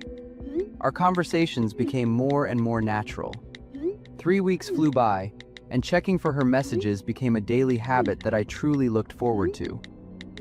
One evening, when she stopped by the bistro, I gathered all my courage and invited her to my apartment for dinner the following night. I rented a one-bedroom apartment near my work. It wasn't big, but it was clean and quiet. I wanted that evening to be perfect, so I spent the entire afternoon getting ready. I even bought a new set of ceramic plates, set the table carefully, put out fresh flowers, and opened a bottle of wine. Before she arrived, I changed into my best button-down shirt. Seeing her stand in my doorway that night made my heart race. She wore a simple black dress that was very elegant. Dinner went quite smoothly. We ate and talked comfortably. The atmosphere was very pleasant, almost as if we had known each other for years. Around 11 p.m., I suddenly felt a wave of dizziness. At first, I thought I was just tired, but within minutes, things took a turn for the worse. My head felt light, and my limbs became so weak I could barely stay upright. The room began to spin slowly around me. I started sweating heavily, yet my skin felt ice cold. I thought I was just drunk, but I had only finished 1 glass of wine. She immediately stepped toward me, appearing very calm and caring. She helped me lie down on the sofa, pulled a blanket over me, and brought me a glass of water. Her voice was soothing, as she told me I probably just had low blood sugar and needed to rest for a bit. I tried to say something, but my jaw felt stiff and my words were no longer clear. My ears started ringing and the sounds around me faded away. The last image I remember was her face looking down at me before everything went pitch black. When I woke up, the early morning light was just starting to peek through. The apartment was dark and silent. I was still lying on the sofa with a pounding headache and a body that felt like lead. When I tried to sit up, I saw my phone lying on the floor with a cracked screen. My wallet was gone, and the woman was nowhere to be found. I was rushed to the hospital in a state of drifting in and out of consciousness. The doctors ran several tests and discovered an extremely rare neurotoxin in my blood. This specific chemical doesn't knock a person out instantly. Instead, it slowly suppresses the nervous system, slows the heart rate, and kills your reflexes. They confirmed it had been placed in my wine glass. The police tried to track the woman down, but there was almost no trace of her. The phone number she gave me had been disconnected. The social media accounts she mentioned had all vanished, and the address she gave was fake. The police searched my apartment, but they couldn't find a single significant clue. To make matters worse, I fell into despair as the consequences of that night destroyed the rest of my life. The toxin caused permanent damage to a portion of my brain. Now, I have a very difficult time speaking. My speech is slurred, I often stutter, and my sentences are broken. Sometimes, I even call the most familiar objects by the wrong names. My arms and legs are much weaker than before, and I can no longer work at the restaurant. Every once in a while, an old friend still comes to visit, and I only ask one single question, over and over again. Have you heard anything about her?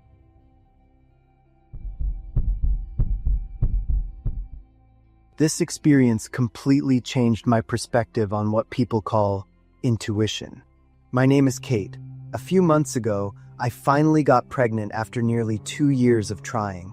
My husband and I were overjoyed, and we immediately started looking for a better home so our baby could grow up in a great environment.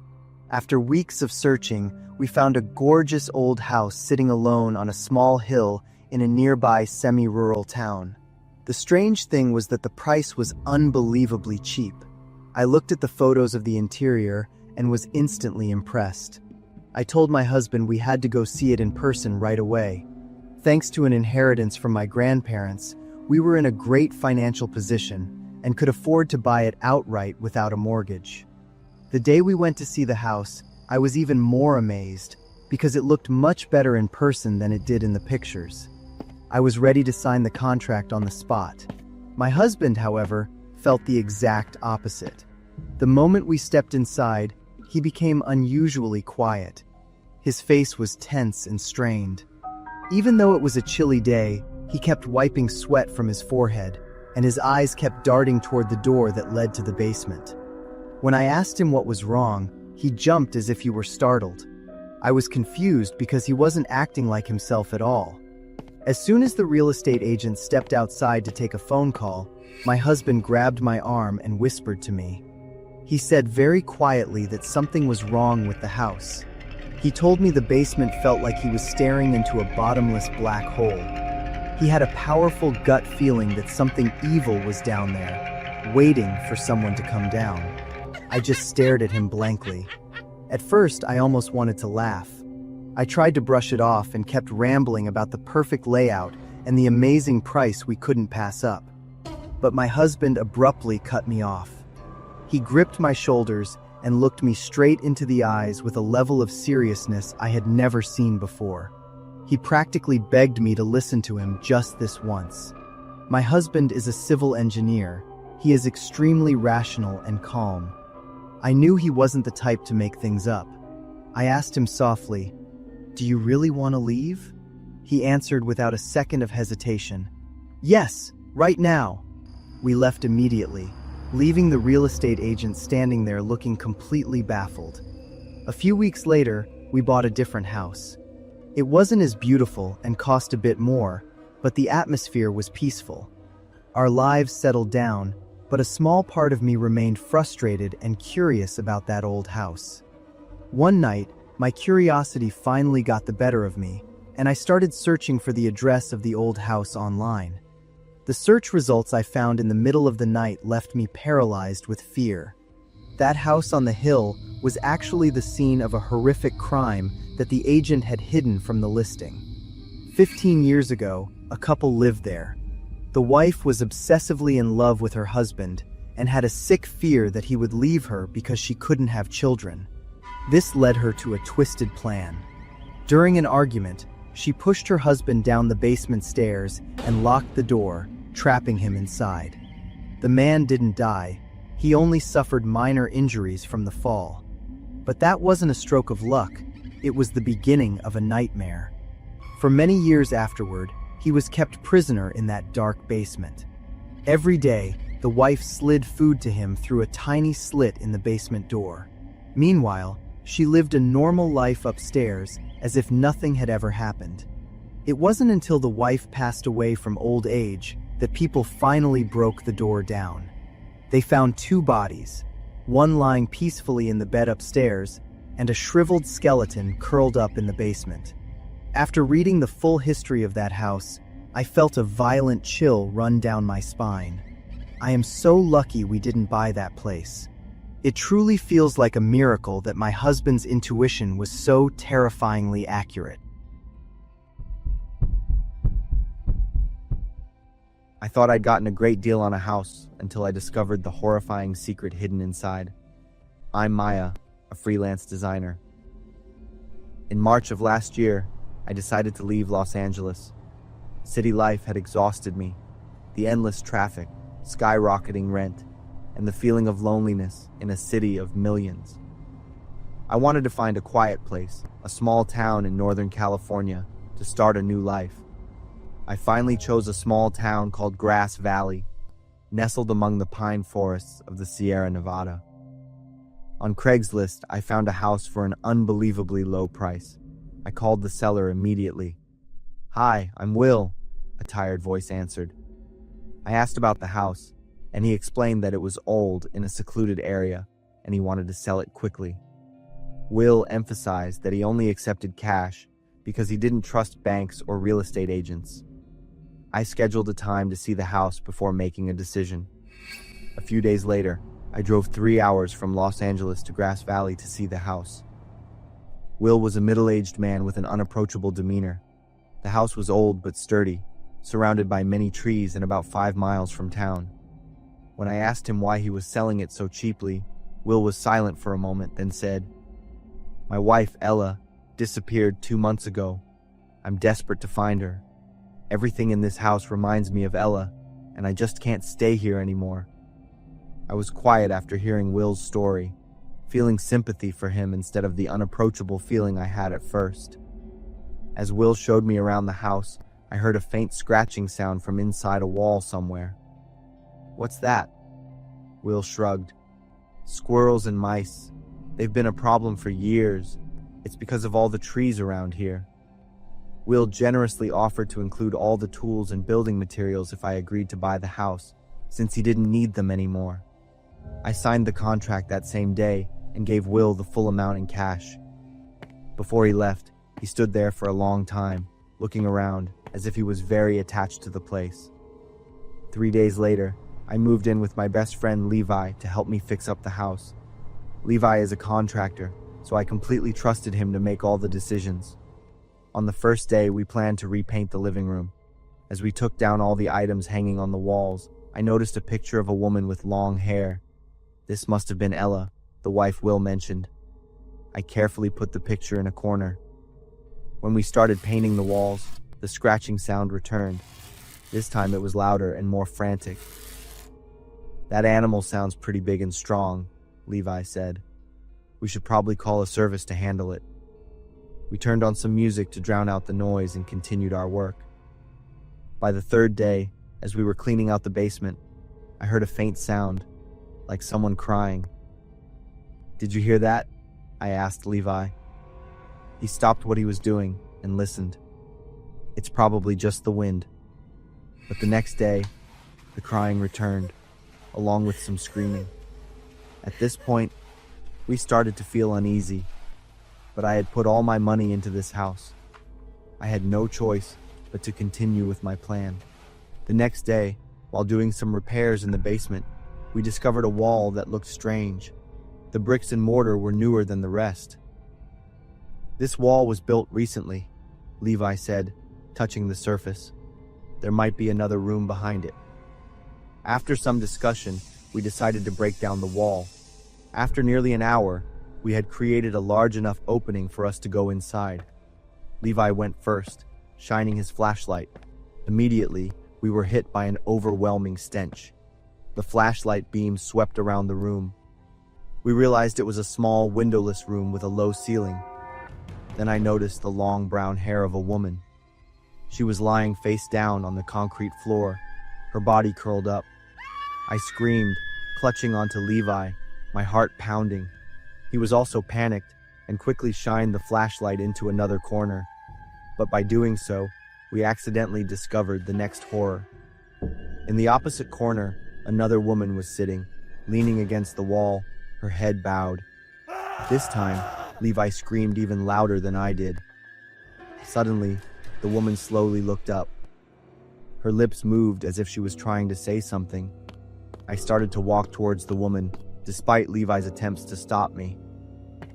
My emotions were incredibly mixed at that moment. There was shock, disbelief, and a little anger. This was the house I had put all my money and effort into buying. I couldn't accept that it held such a horrifying secret. When I got closer, the woman looked at me with a look of great hope. On the wall near her, there were countless claw marks with dried blood on them. I realized this was the source of the scratching we had been hearing for the past few days. It was only then that I truly understood the horror of the situation. This woman had been locked in here for months, living in absolute darkness, with no food, only drops of water leaking from a pipe. She had been living next to a dead body. I pulled out my phone with a trembling hand and called 911. The police and an ambulance arrived within 10 minutes. They took the surviving woman to the hospital immediately and secured the scene. I sank into a chair and buried my face in my hands, crying. I knew I had been scammed, and all my plans and dreams were shattered. Levi sat down and comforted me for a long time. That day, the police arranged for us to stay somewhere else. 2 days later, the investigating officer called me. The woman who survived is Ella Thompson, the wife of Will Thompson, the man who sold me the house. The woman who died is Anna Kim, 24 years old. Ella had told us the whole truth. Anna Kim had come to the house to demand that Will leave his wife and marry her, threatening to tell Ella everything. Will killed Anna in a fit of rage, and when Ella threatened to call the police, he locked both of them in the room and sealed the wall. I felt stunned and cried a lot again when I learned the whole truth. Will was arrested at a motel in Sacramento. He confessed to murder and unlawful imprisonment. Ella recovered after 3 weeks of treatment at the hospital. As for me, I put the house back up for sale after having everything in the basement completely cleaned out. I'm living in a small apartment now. I learned an expensive lesson. Nothing is cheap and good in this world, and certainly nothing is free.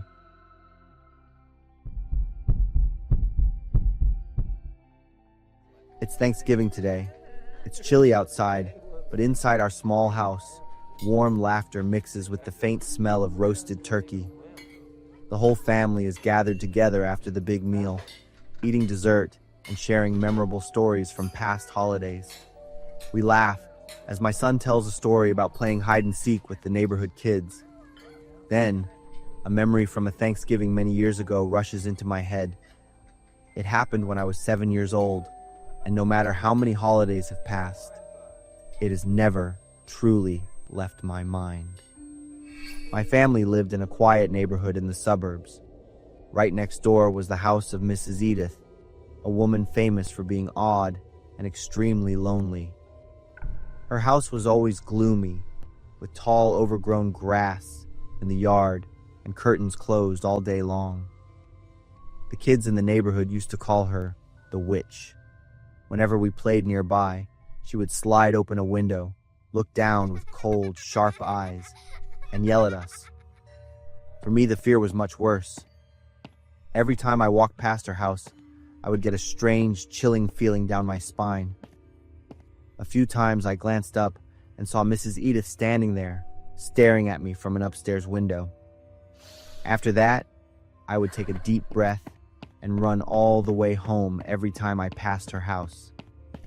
I always believed she hated all kids, especially me. That November, a few days before Thanksgiving, Mrs. Edith was found dead inside her house. Neighbors whispered to each other, it was about time. The police sealed the house, and later, no relatives showed up for her funeral.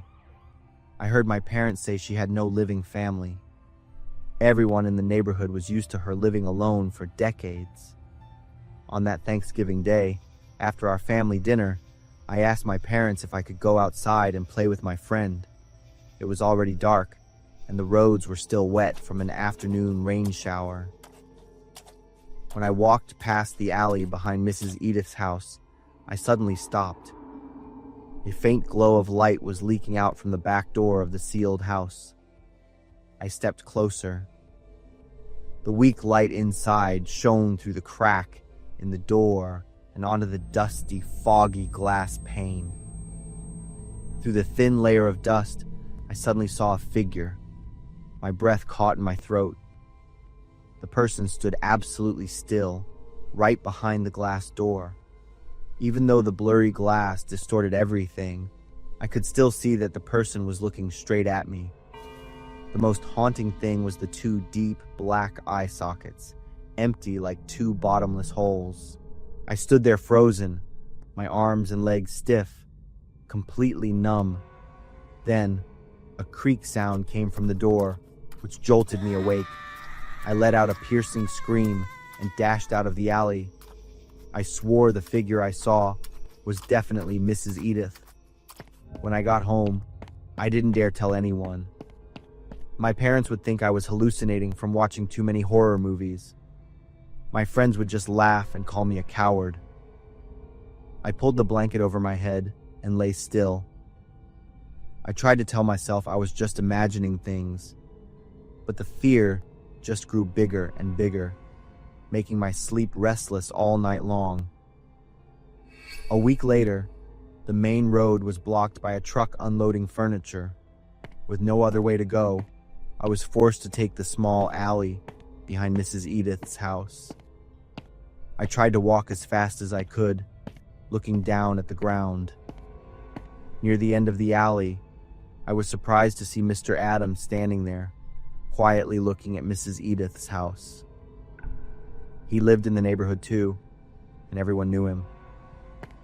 I greeted him with a shaky voice, relieved to see an adult there. He turned around and gave me a soft smile. The house is going to be torn down soon. I just nodded, and as I was about to walk on, he suddenly spoke. "Hey, you really look like that little boy." "What little boy?" Mr. Adam looked at me and then told me the story. Mrs. Edith once had a son, the same age as me, when he vanished. The little boy mysteriously disappeared right outside their front door one November afternoon. The police searched for months using every method possible, but they never found anything. The boy had simply disappeared into thin air. She lived with that pain, and it wore her down, changing who she was without her even realizing it. Edith didn't hate children. She just couldn't bear to see them without thinking of her own son. I stood there, feeling confused by Mr. Adams' story. Even though I didn't fully understand everything he said, strangely, I didn't feel scared anymore.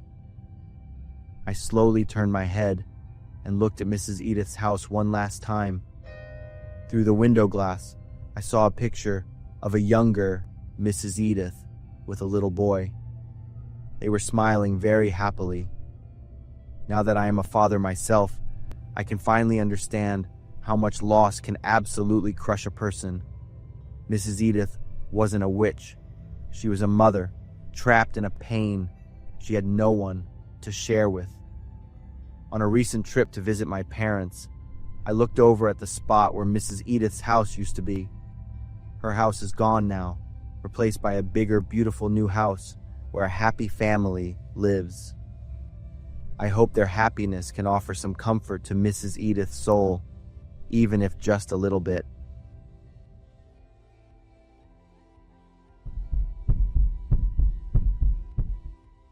My name is Daniel. I just got back from the police station, closing the chapter on the most horrifying event of my life. But it's only a legal ending. The memories will haunt me for as long as I live. Everything started 4 years ago. After being single for a long time, I downloaded Tinder. Before long, I met a girl named Amber. We hit it off immediately. Amber was smart and shared almost the same taste in everything as me. After only 2 weeks of dating, Amber suddenly suggested that we move in together to take our relationship to the next level. I was shocked by how pushy she was. Even though I liked her, I felt things were moving way too fast. I had a vague, uneasy gut feeling, so I decided to turn her down and end the relationship right then and there. Amber didn't accept it. She lost her mind. For the next month, I was bombarded with desperate texts, missed calls in the middle of the night, and emails of her sobbing and begging me to come back. Her stalking only made me more certain that leaving her was the right choice. Then, suddenly, Amber went completely silent. I figured she had finally found a new target. About a month later, I went to my high school reunion and ran into my ex-girlfriend, Lily. We had broken up on good terms years ago, so reconnecting felt very natural. The mix of familiarity and new sparks made me fall in love with Lily all over again. But the happiness didn't last long. Shortly after I got back together with Lily, the real nightmare began. I started getting texts from an unknown number.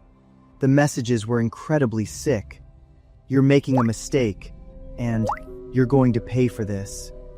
I tried calling back, but the line was always disconnected.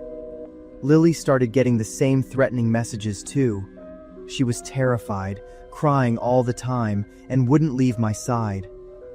I began to suspect that Amber was behind it. The texting style was almost identical to the desperate emails she had sent me before. Things escalated until one night. Lily called me in a total state of panic. Her house was engulfed in flames. Luckily, Lily made it out just in time. She told me she thought she heard someone inside earlier, but she was sleepy and ignored it. It was very likely that an intruder had broken in and set the fire. The police investigated, but they couldn't find any evidence or footprints because the security cameras in the area were broken. Right after the fire, I got an anonymous text. "I warned you!" At that point, I completely broke down. I felt like a monster for dragging Lily into the crosshairs of a lunatic like Amber. To keep Lily safe, I made the painful decision to break up with her. When I told her we had to end it, Lily was silent and stared at me for a long time. Then, she simply nodded and agreed. No arguing, no begging. After I broke up with Lily, the harassment faded away and eventually stopped altogether. I heard Lily moved on with someone new and settled down. I believed Amber had finally gotten what she wanted and was leaving me alone. I had almost forgotten the whole thing until one morning when the police knocked on my door. They wanted me to help with an investigation into Amber's death. I was stunned to hear she had been dead for a long time.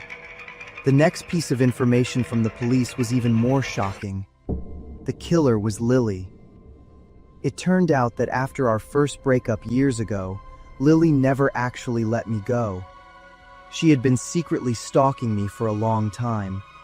Seeing me date Amber was the spark that triggered Lily's hidden dark personality. That crazy woman had planned a way to get close to Amber and murdered her right after our very last date. Then, she took Amber's phone and used it to pretend Amber was still alive, sending those terrifying texts to me and even to herself. The house fire started to make sense too. The police couldn't prove it then, but looking back, I realized it was all a calculated plan by Lily to point all my suspicion toward Amber. The plan was so perfect that if Amber's mother hadn't been so persistent about reporting her daughter missing and noticing strange patterns in her daughter's texting style over the years, the truth might have stayed buried forever. Lily was arrested immediately. When I saw the photo of her in handcuffs in the newspaper, I shivered. I realized the woman I wanted to protect, the woman I thought was a victim, was actually a cold-blooded killer who lived with that secret for years just to own me. This story is inspired by a true case. The case of Carrie Farver began in 2012 when she vanished after dating a man named Dave Krupa for 2 weeks. Dave and his ex-girlfriend Shanna received thousands of threats from Carrie's accounts for years. Police originally thought Carrie just ran away, but later discovered Shanna killed Carrie out of jealousy and spent years impersonating the victim to manipulate Dave. Shanna was sentenced to life in prison in 2017, though Carrie's body was never found.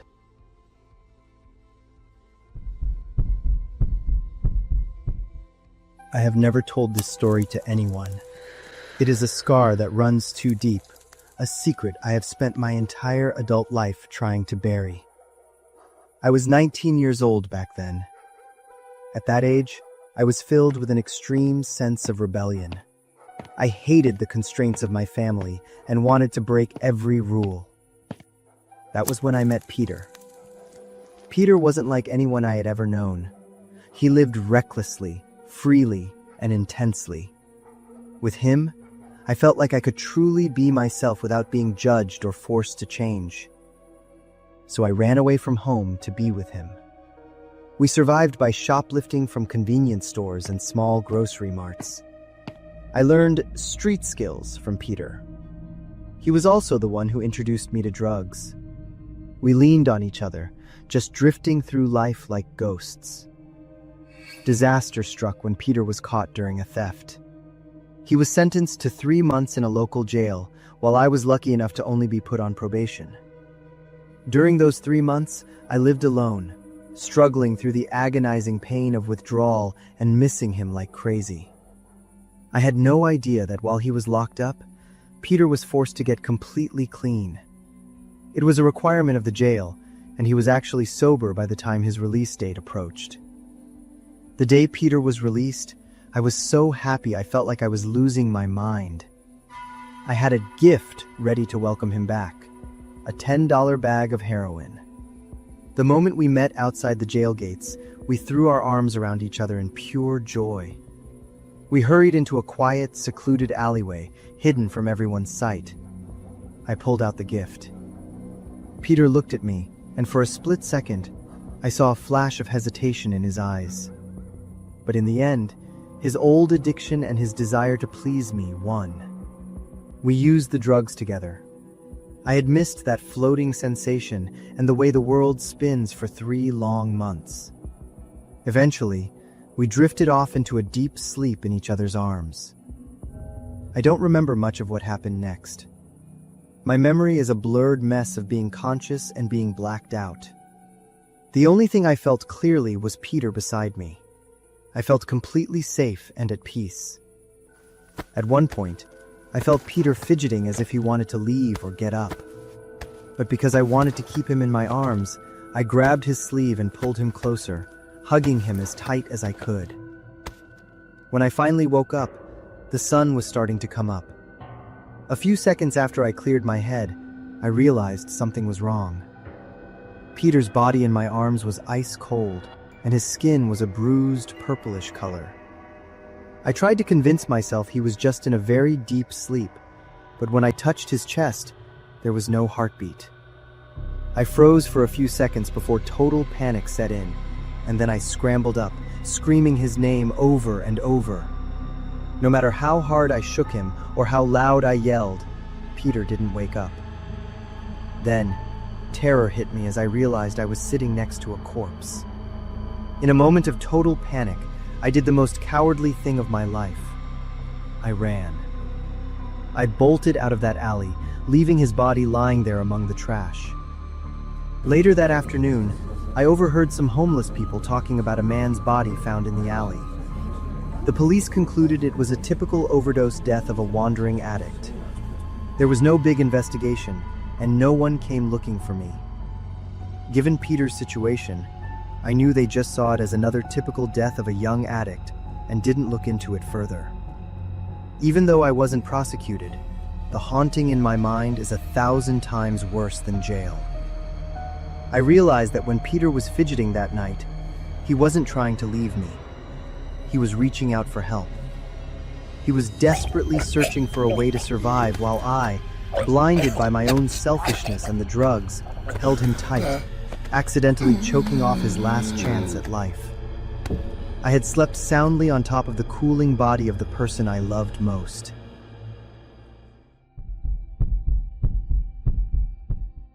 My name is Rachel. 15 years ago, after going through 2 unhappy marriages and having no children of my own, I adopted a baby boy named Joe. I was always so proud of him. I felt lucky to raise such a good kid. He was thoughtful, did well in school, and was remarkably handsome. Since I didn't have a partner, I had to work extra hard to provide for the 2 of us. I worked 2 jobs at the same time. I always tried to organize my life perfectly so I could still spend plenty of quality time with Joe. I used to think I understood him completely, but I was wrong. Because of his personality and his looks, Joe had a lot of girls interested in him by his sophomore year of high school. He was very open about his dating life and shared stories with me often. I was very easygoing about it and happy that he felt comfortable telling me everything. Eventually, Joe started asking to bring girls over to the house. Sometimes, these girls would ask to sleep over, claiming they were studying late or that their parents couldn't pick them up. I agreed to let them stay. Because of my second job, I usually got home late, so I didn't interfere much. I just reminded the kids to behave responsibly. However, after about a semester, I started to feel uneasy. The number of girls Joe brought home kept increasing. I realized I almost never saw the same girl a second time. At the time, I just assumed he was a typical teenager who caught feelings fast and lost interest even faster. One morning on my way to work, I happened to see a missing person flyer taped to a utility pole near a store. The face of the girl on the flyer made me stop in my tracks. She looked incredibly familiar. If I wasn't mistaken, she was one of Joe's former girlfriends. I planned to ask him about it when I got home, but I ended up forgetting. Over the next few days, more flyers appeared. All the girls were around Joe's age, and they were wearing the familiar uniforms of the high school he attended. I asked Joe about it. I was curious because he usually talked a lot about school, but he hadn't mentioned this at all. Joe just gave a cold smile and said he didn't like sharing sad news. He asked me to stop bringing it up. I thought a lot about his attitude and that specific comment. My mother's intuition told me something was very wrong, and I decided to keep a closer eye on my son. I secretly changed my work schedule. I started coming home 2 hours early from each job, making the excuse that I was tired and needed more rest. In reality, I was quietly observing Joe, and a mother's gut feeling is never wrong. Joe started going out late at night, claiming he was taking a walk or meeting a friend. He kept his phone with him at all times and changed his password constantly. Some nights, he would come home very late and immediately start a load of laundry in the middle of the night.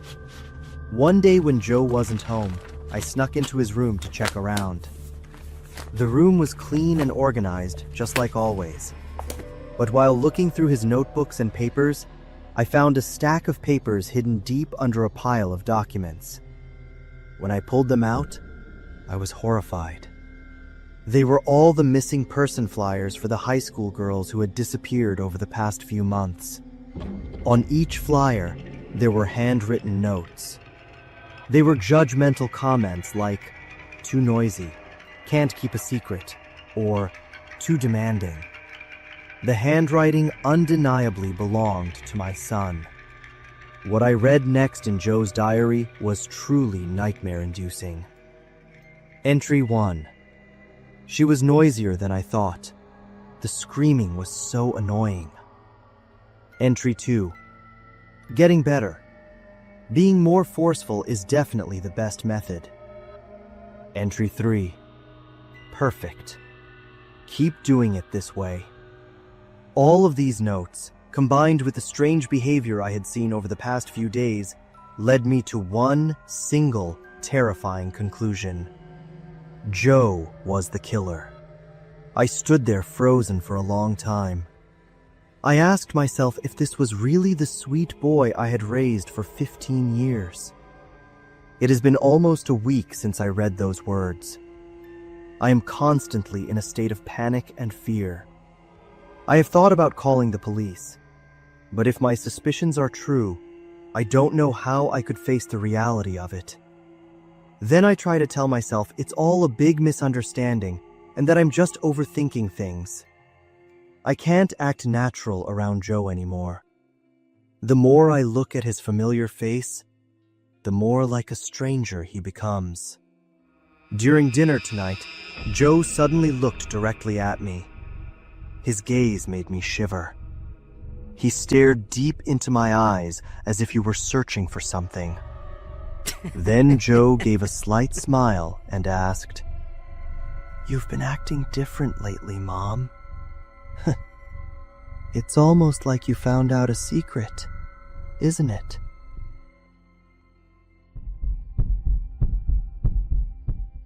My name is Lacey.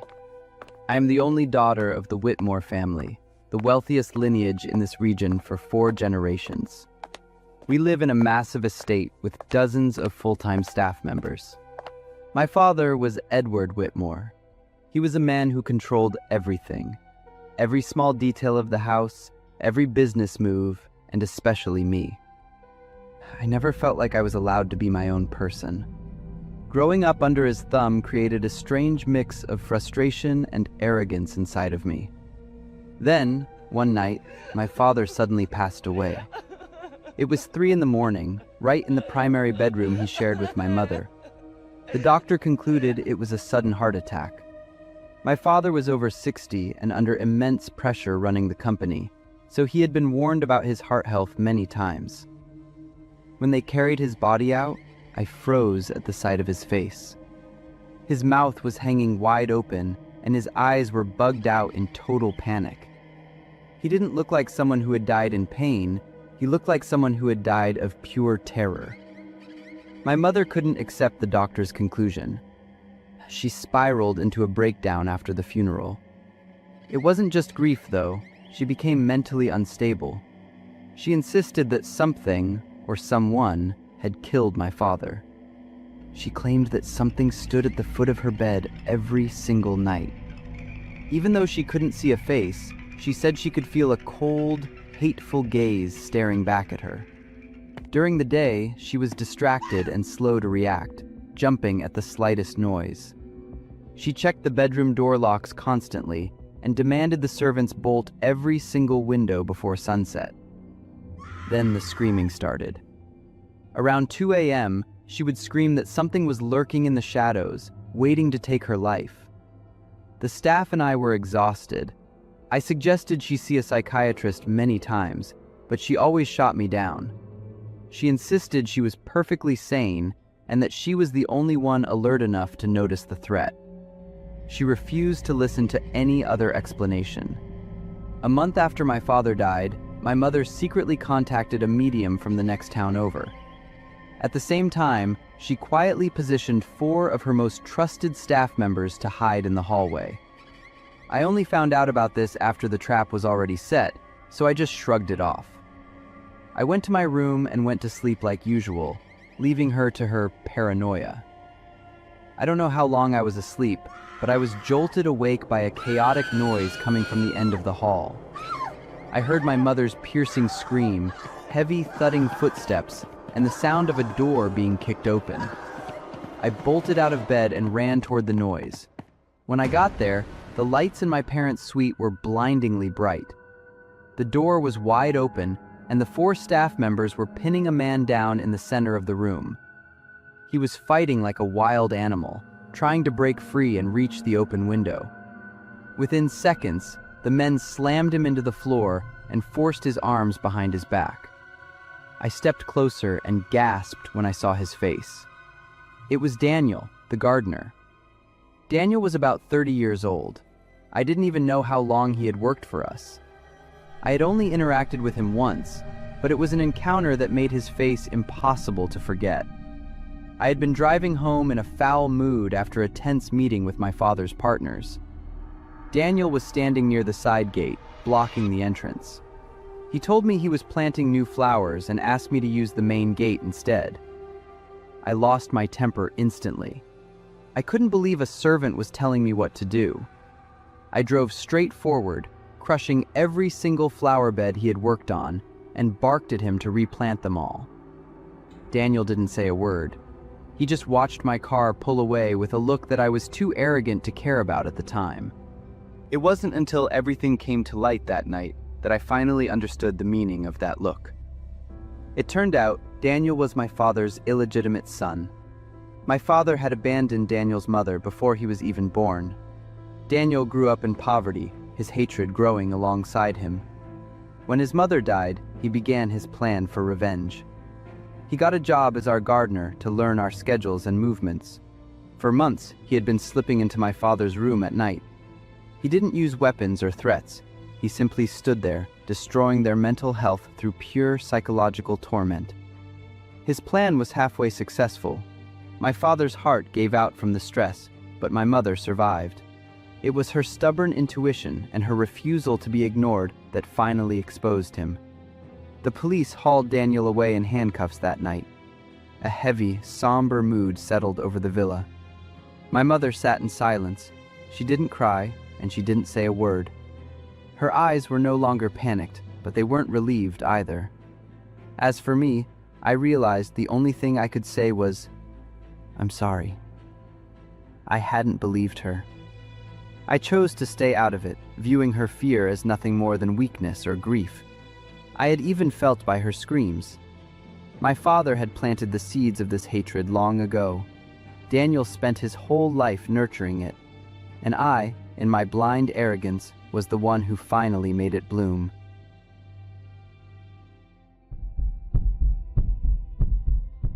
My name is Mark, and my wife Evelyn and I just moved into a new house in Milwaukee.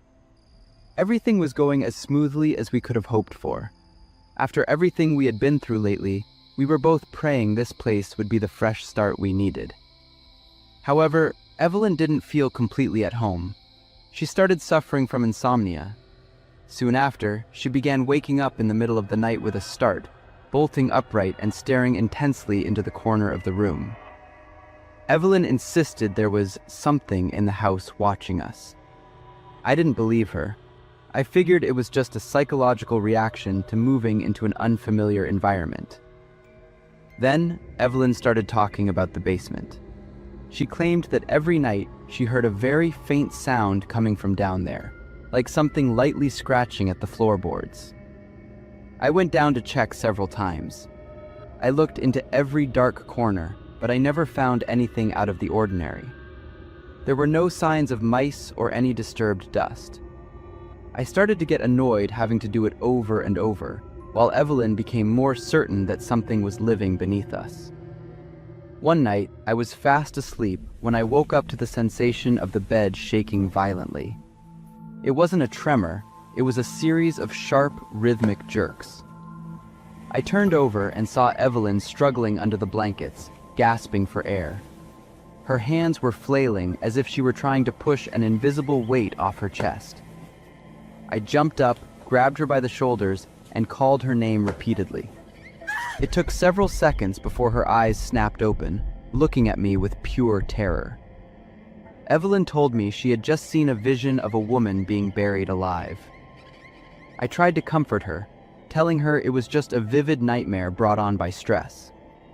But Evelyn wouldn't drop it. She shifted from fear to a strange obsession, constantly muttering that it is waiting for the ritual to be completed. Her condition worsened by the day. During the afternoon, she was spaced out, sometimes standing perfectly still as if she were listening to a frequency I couldn't hear. At night, she didn't sleep at all.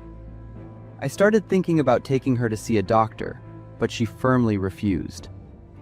Evelyn told me she wanted to invite a medium to the house. Feeling helpless, I let her decide, thinking that if it made her feel better, it was worth a try. The session took place in the evening. We dimmed the lights, and the air in the room quickly grew heavy and thick. The medium sat across from Evelyn and began the ritual by whispering strange, unintelligible words. After only a few seconds, Evelyn suddenly bolted upright. She sprinted out of the room, heading straight for the basement stairs. I chased after her immediately. By the time I got downstairs, Evelyn was standing in the center of the basement floor, her eyes completely blank. I called her name, but she didn't react. When she finally spoke, I gasped. The voice coming out of her mouth wasn't hers at all. "Dig it up," she commanded, pointing directly at the concrete floor. I don't know why, but her absolute certainty made it impossible for me to say no. I grabbed some tools and started breaking through the floor exactly where she pointed. After a while, my shovel hit something solid. I cleared away the dirt around it, and the shape slowly emerged.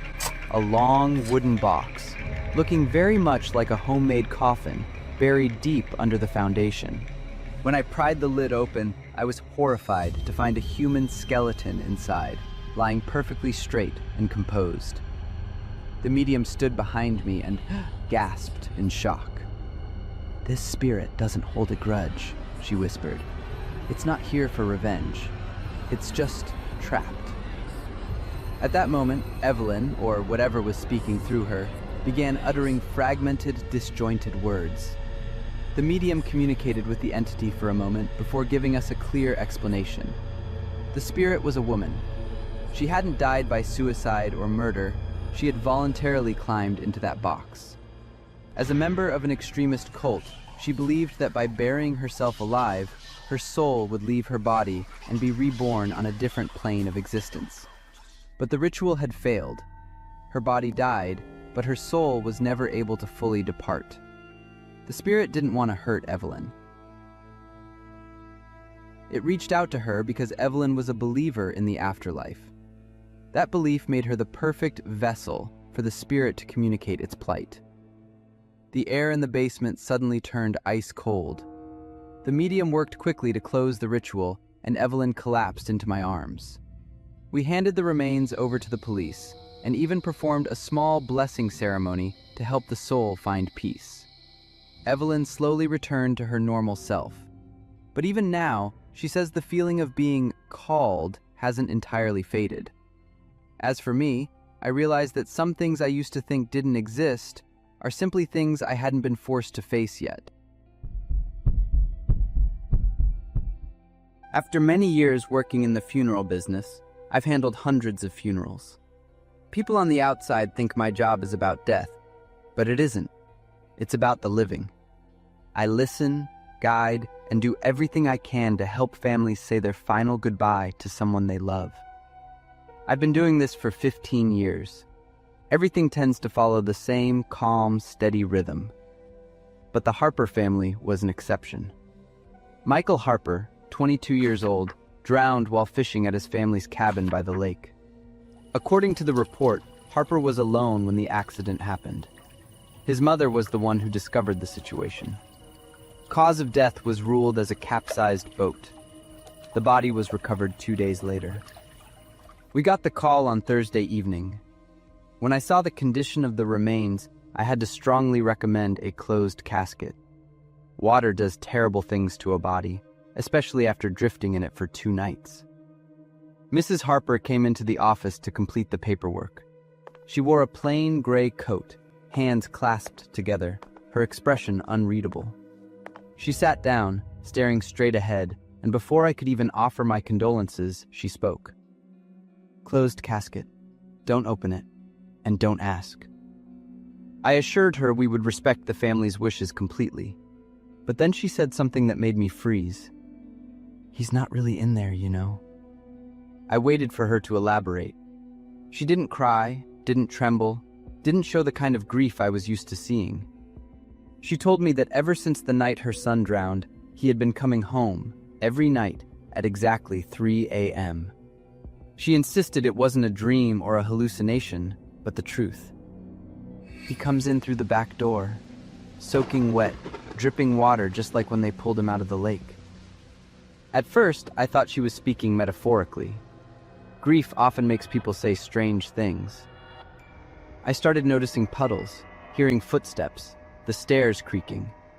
I used to get up to check, thinking I was losing my mind. But then I saw him standing in the hallway, half of him swallowed by the shadows. His clothes stuck to his body, his head tilted, just staring at me without saying a word.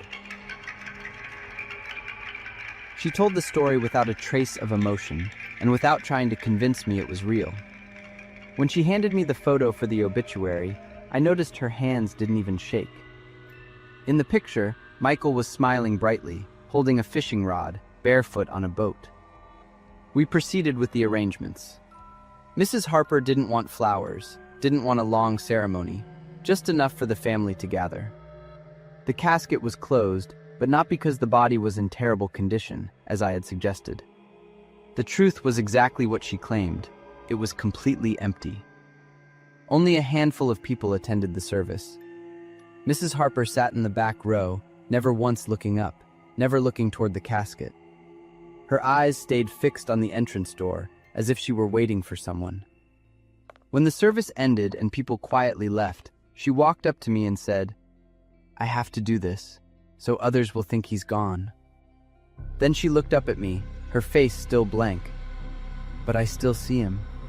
I still hear the water dripping onto the floor. We buried the casket 2 days after the funeral. Mrs. Harper didn't stay. She sat in her car with the engine running and drove away before the last shovel of dirt was placed. I thought I'd never see her again. But a few months later, A colleague from another town told me about a woman who came in to arrange her own funeral before she passed. That woman requested that her casket be screwed shut, tightly. Not only that, she insisted it be reinforced with locks. When they asked her why, she answered in the same cold, calm tone. "Because when I die, I don't want to come back soaking wet."